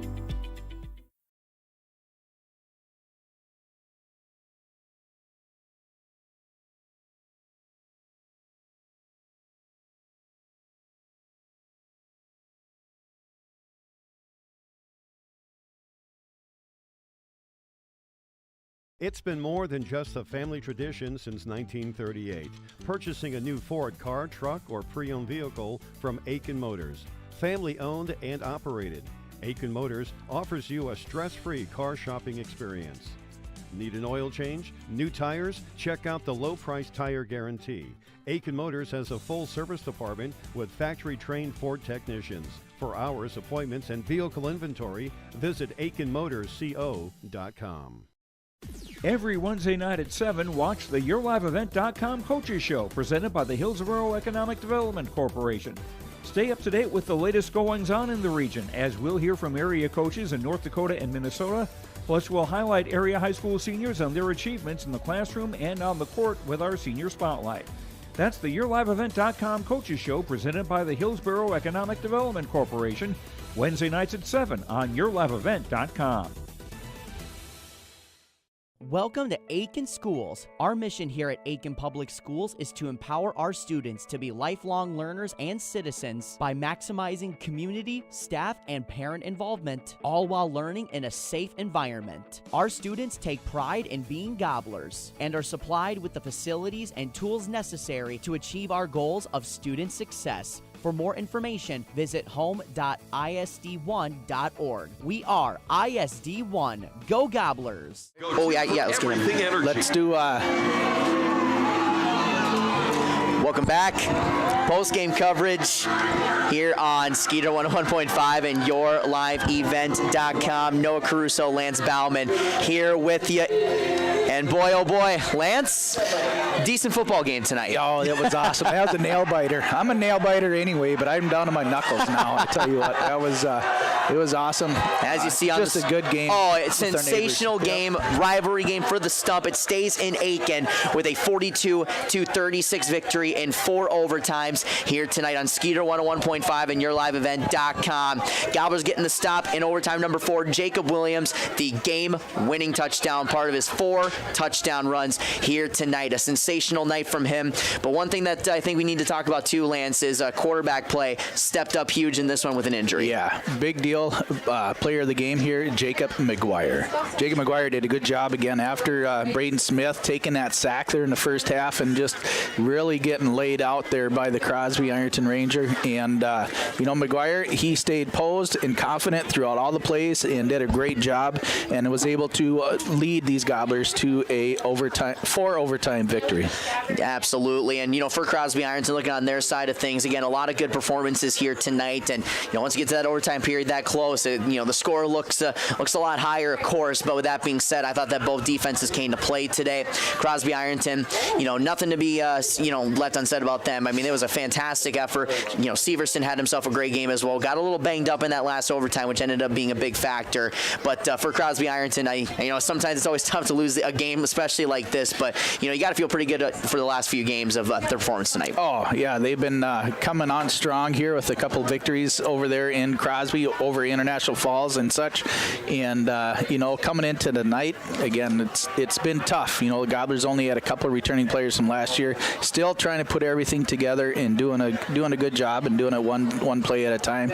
And over there on the Ranger side, they are super solid. They got a lot of tall, big kids there. The passing game was usually pretty good for them tonight against Severson. Usually spot on with all his throws, but unfortunately he ended up just coming up a little bit short with his sore legs and such. Of course, I know they're going to be bringing out the trophy here as well. And, Lance, I actually haven't seen what this thing looks like. It is a stump. It is a stump. Oh, right. It is. It's a huge log with a big brass plate on it, and it is a pretty infamous traveling trophy for sure between Crosby and Aken here. All right. Well, we'll try to get a nice little pan over that when they get that. Of course, Gobblers meeting up here on the field. And I tell you what, for Allen Hills, this is a huge statement win and goes a long way in terms of the section standings as well. And you look at just the stamina of both these teams just going and going and going and doing a really great job staying on the field. As the fourth quarter came through, we had I think we only had one flag the whole fourth quarter, but both teams were very disciplined and as they were getting tired, they stayed strong and kept the tenacity going, and the fortitude was awesome to see on both sides. Absolutely sensational game tonight, 42-36. Aken wins this one here in 4 overtimes. Aken improves to 5-1 on the season. Crosby-Ironton falls to 3-3. But we are going to take a break. We're going to try to get our award winners here in a matter of moments. Back in just a moment. You're watching high school football on Skeeter 101.5 and YourLiveEvent.com. I've got a math question for you. When you add tolerance, subtract prejudice, and multiply efforts to... R&J Broadcasting Incorporated is hiring a full-time play-by-play sports announcer and broadcast sales representative. Duties include selling advertising time for radio, digital, video streaming, and regional cable TV. Play-by-play responsibilities include live play-by-play of local sporting events for radio, video streaming, and regional cable TV broadcasts. Wage plus talent and commission pay structure with full-time benefits package offered. For more information or to apply, email apply@rjbroadcasting.com. That's apply@rjbroadcasting.com. At Enbridge, we believe sustainability is the foundation of our success. How well we perform as a steward of our environment, a safe operator of essential energy infrastructure, a good neighbor, and a diverse employer defines our success. Learn more about Enbridge's environmental, social, and governance commitments and our Indigenous Reconciliation Plan at enbridge.com. If you are looking for a local team that brings over 25 years of experience, offering roofing systems in a variety of colors, materials, and textures, then call my dad at Mike's Miller's Roofing and Siding, 218-831-1907. Whether it's a tear-off or new construction, Mike's Miller's Roofing gets the job done right. Call 218-831-1907 for your free estimate and get your new roof installed before the holidays. That's Mike's Miller's Roofing and Siding.com or call 218-831-1907. Let's get real. Get ready for a place that's big enough to grow and small enough to care. The University of Minnesota Crookston offers more than 35 majors, minors, and certificates. Earn a University of Minnesota degree, where you can make a difference in a close-knit community. Faculty become friends, and friends feel like family. You don't need a big city, just big dreams.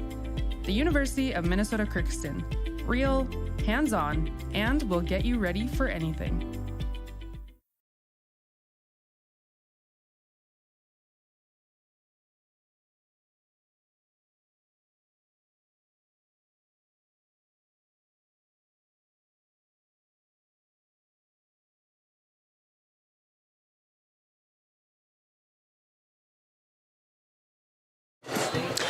Welcome back. Post-game coverage here on Skeeter 101.5 and YourLiveEvent.com. We have our award winners here. Enbridge, I Bring the Energy Player of the Game, Jacob Williams.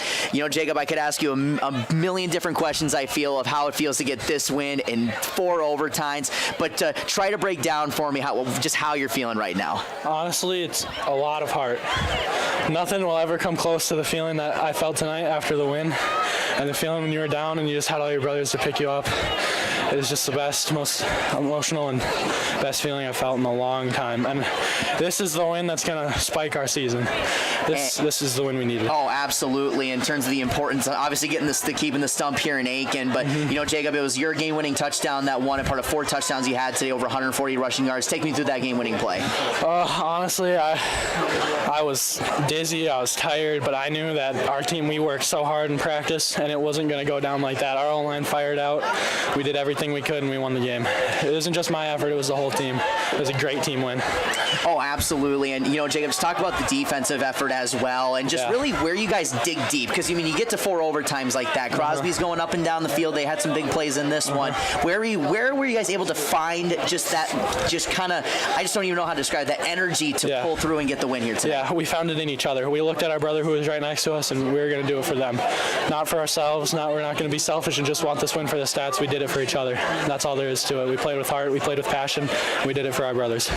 And, you know, talk about just the breakdown of the huddle, too, going into these overtime periods and just what you wanted to execute and, you know, how you guys were able to execute so well. Yeah, we just figured out what we needed to do. We kept doing it. We didn't give up. Our O-line did amazing. We really showed how much heart we have on this football team and how close we are as a team.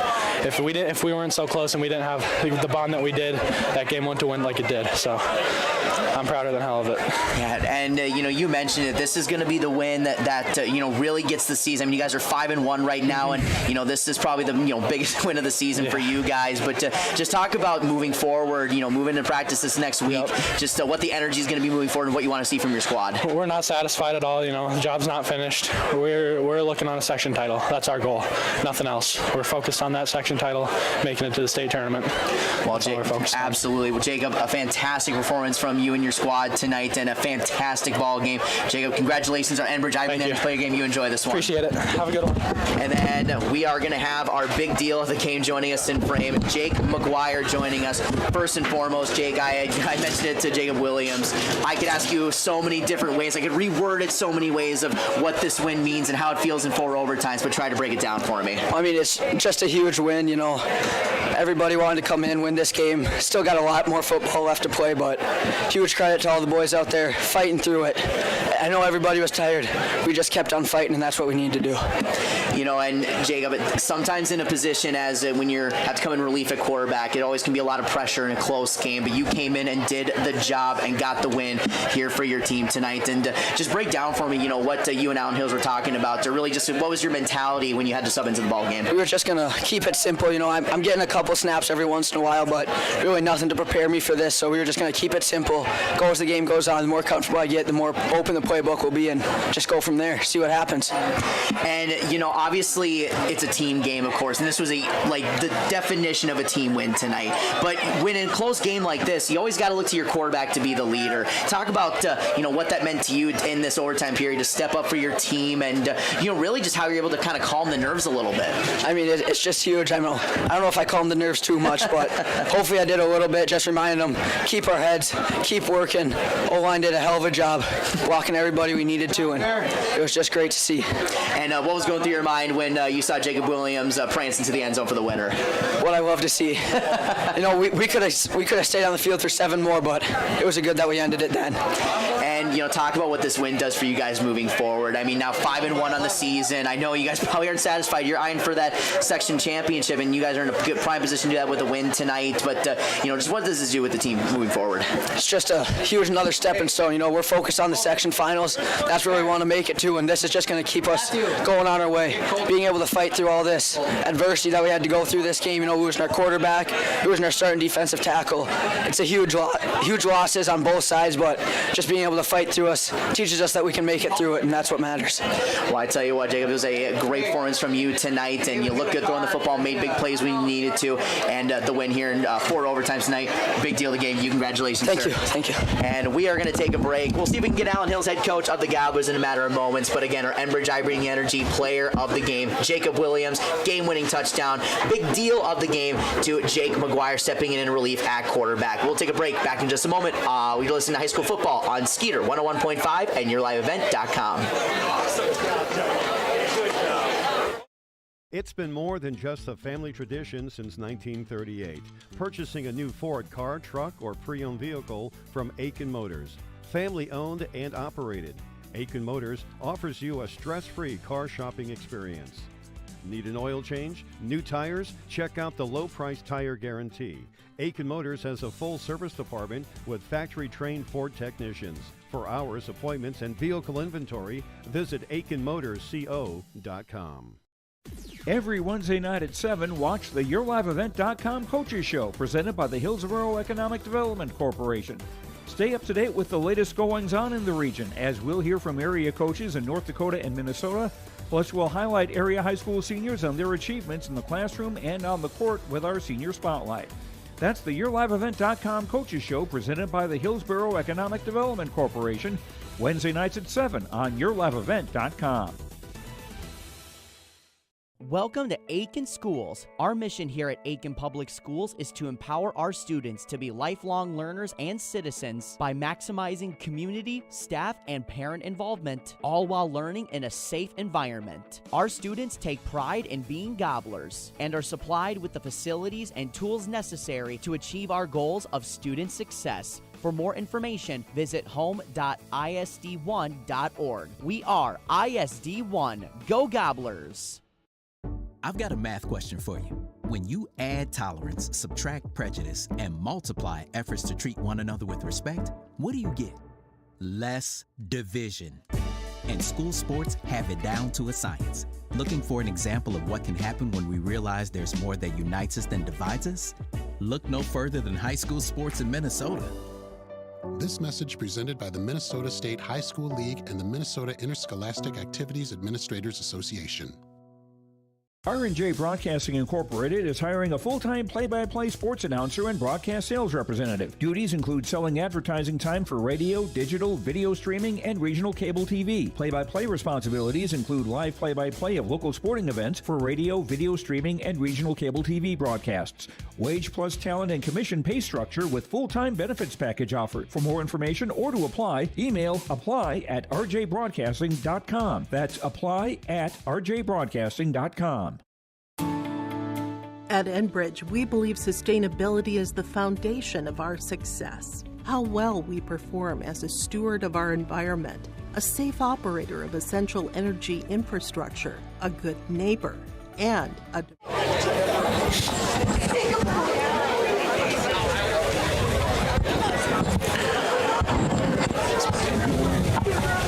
Welcome back to Postgame coverage here on Skeeter 101.5 and YourLiveEvent.com. We are here with Alan Hills, the winning coach for the Aken Gobblers. And, you know, Coach, I told this to the players. I feel like I can only ask you this in so many different ways, and so many ways to reword it to make it sound like a unique question. But, man, how does this win feel tonight?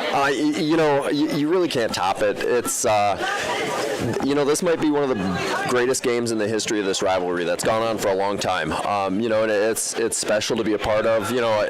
Certainly happy to be on the winning side of it, but you won't hear me say this very often, but you really feel awful for those kids from Crosby. You hate to see anybody lose this game. The way everybody played it. I mean, you got guys going down left and right with cramps, and there's not a player that was on that field that didn't leave it all out there. And I'm just proud to be a part of it. The way our kids performed, and theirs for that matter. I mean, that's just a special game to be a part of.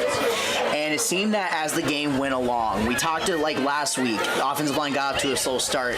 They got better and better as the quarters and the overtime went along. We'll talk about the offensive line effort tonight. Yeah, the things we've been on them about, they really cleaned up this week.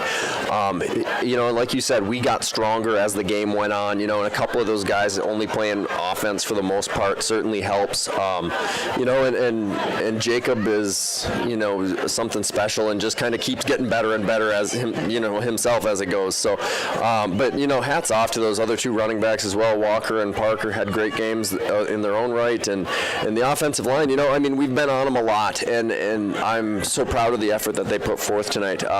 Just staying with it. 8, 9-man boxes and still able to grind out 4 or 5 at a crack. So, great turnaround performance from them. Is a fantastic game. And as a coach, break down for me kind of what was the message for this team heading into overtime, and then second overtime, then third overtime, then finally overtime number 4. What you were telling the team and really what the game plan was looking like as each overtime went along. Just stay the course. We do what we do, and we weren't going to stray too far from that. And I think probably as overtimes went on, it became more the ramblings of a madman. I don't know if I knew what was going on by the end of it, but just sticking with what we do and what we do well, and hopefully that you can come up with the call against the defense that they have on, and we were able to for the most part. And I know it's a team game, of course, Coach, but I just want to ask you, how proud are you, Jacob McGuire, to come into this spot in a tie game like this, stay cool and composed, and win the football game? Help win the football game for you guys. I couldn't be more proud. Jake's not a kid. We don't give him he gets his reps as a backup, but that's not a ton of reps. It's mostly ones out there all the time, and for us to not have to change much playbook-wise and to be able to just kind of go in and do, we're not going to ask any of our quarterbacks to sling it around, but he made a couple throws when we needed to and just manage the game. And something we've always done is give the game ball to a quarterback in their first start, for the win. And the team decided he should have it tonight. So, not only myself, but, his teammates understand how huge that was for him to come in that role and not miss a beat and lead us to a legendary win like that. Coach, I got to ask you, because I can, see on the sideline, everyone's, pacing up and down. I can only imagine what it's like as a head coach, but what was going through your mind when you saw Jacob Williams trot into the end zone for the game winner? I was just glad to see the game over. I'm, extremely proud of our guys, and, obviously it's great to come out on top of a win like this. Though we've been pretty fortunate to be able to hang on to the stump the last few years, and to be able to hang on to it in that fashion, especially after you lose your quarterback, and it's looking good, and then they score super late. late, and to get into overtime and get that 2-point conversion stop, and just it's just a great feeling. I mean, you can't be more proud of the kids, and that's really what it comes down to, is how proud of the guys I am. None of this is for me. This is for those guys, and it's special to watch them. And we talk a lot about life memories, and it's bigger than winning football games, and this is something they'll remember for the rest of their lives, and me as well. Absolutely. And Coach, this is my first overtime game broadcasting, so I'll remember for a long time as well. And last question I have for you, Coach. Obviously, things are tight in Section 7AA right now, as you were slightly ahead of Crosby-Ironton. Now this win's going to help the QRF and standings moving forward. But talk about how important this win is, not only just in that aspect of things, but to really get the team getting kind of with a little bit of mojo, it seems, as we're now down to the last 2 weeks of the season. Yeah, I had said it on the radio. We try to downplay this game as just an important game in the sense of, it's a big game section in district-wise, and to come out on top, it's huge, because it is that. It's a huge district and section game from a QRF standpoint. Going down the list, it's gonna pick us up a ton of points, and it gets us one spot further free of some of those teams where there's that little bit of a log jam. So, if you're not winning right now, you're losing ground. So, it's a great win, and hopefully we can carry it on next week up to High Falls. So, well, Coach, I tell you what, next week's a long drive, and I know tonight, it's a busy night, a long night. So, Coach, I'm going to let you go. You make sure to get some rest. Congrats on the win. Appreciate it. Thank you very much. Alan Hills, head coach of the Gobblers, joining us for post-game coverage. Back in just a moment on Wiley. Thanks, Coach. See you later. All right. Thank you. Defines our success. Learn more about Enbridge's environmental, social, and governance commitments and our Indigenous Reconciliation Plan at enbridge.com. If you are looking for a local team that brings over 25 years of experience, offering roofing systems in a variety of colors, materials, and textures, then call my dad at Mike's Miller's Roofing and Siding, 218-831-1907. Whether it's a tear-off or new construction, Mike's Miller's Roofing gets the job done right. Call 218-831-1907 for your free estimate and get your new roof installed before the holidays. That's Mike's Miller's Roofing and Siding.com or call 218-831-1907. Let's get real. Get ready for a place that's big enough to grow and small enough to care. The University of Minnesota Crookston offers more than 35 majors, minors, and certificates. Earn a University of Minnesota degree, where you can make a difference in a close-knit community. Faculty become friends, and friends feel like family. You don't need a big city, just big dreams. The University of Minnesota Crookston. Real, hands-on, and will get you ready for anything.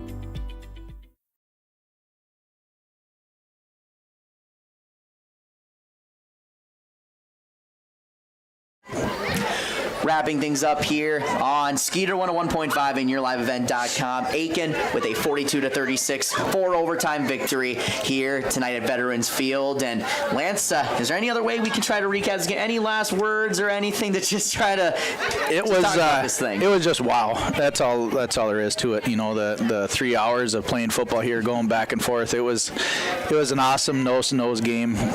Both coaches did a good job leading their kids and keeping them focused and just trying to do one play at a time, and unfortunately it went all the way down to overtime 4 times back and forth, and didn't see any quit from any player there on the field.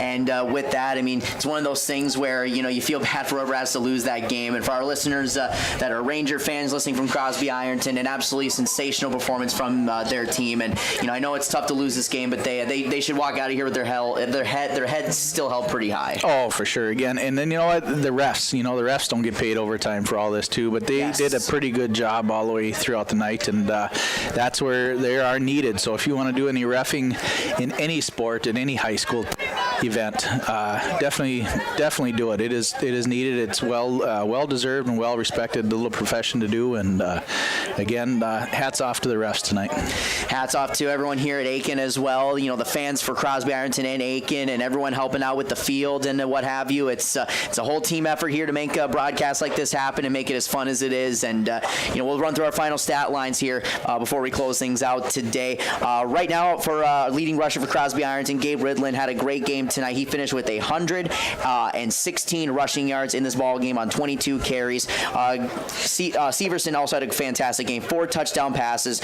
with 7 incompletions in this ball game as well, throwing for 100. I have him, again, loosely unofficial, but I have him for 142 passing yards with 4 touchdowns in this ball game. Mountain with 3 catches for 97 yards, and Henson 2 touchdown catches tonight for 46 yards in this football game. And Aken will Lance will take it over to Aken for their final stat line. And Jacob Williams with 29 carries, he had 148 yards. Parker Fulton had 14 carries with 31 yards. Walker Jones had 8 carries.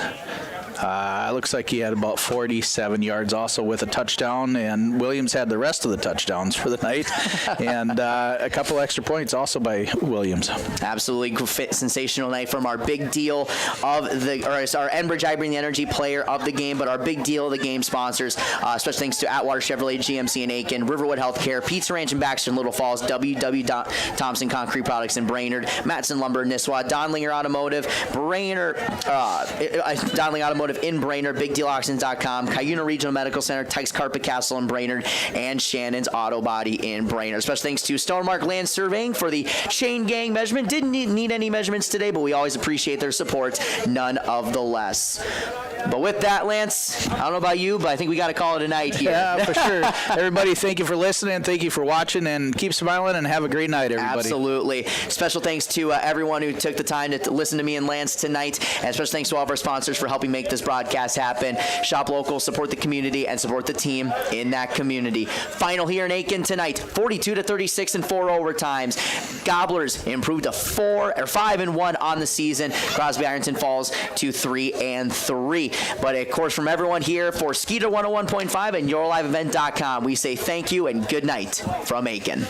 Good night, everybody.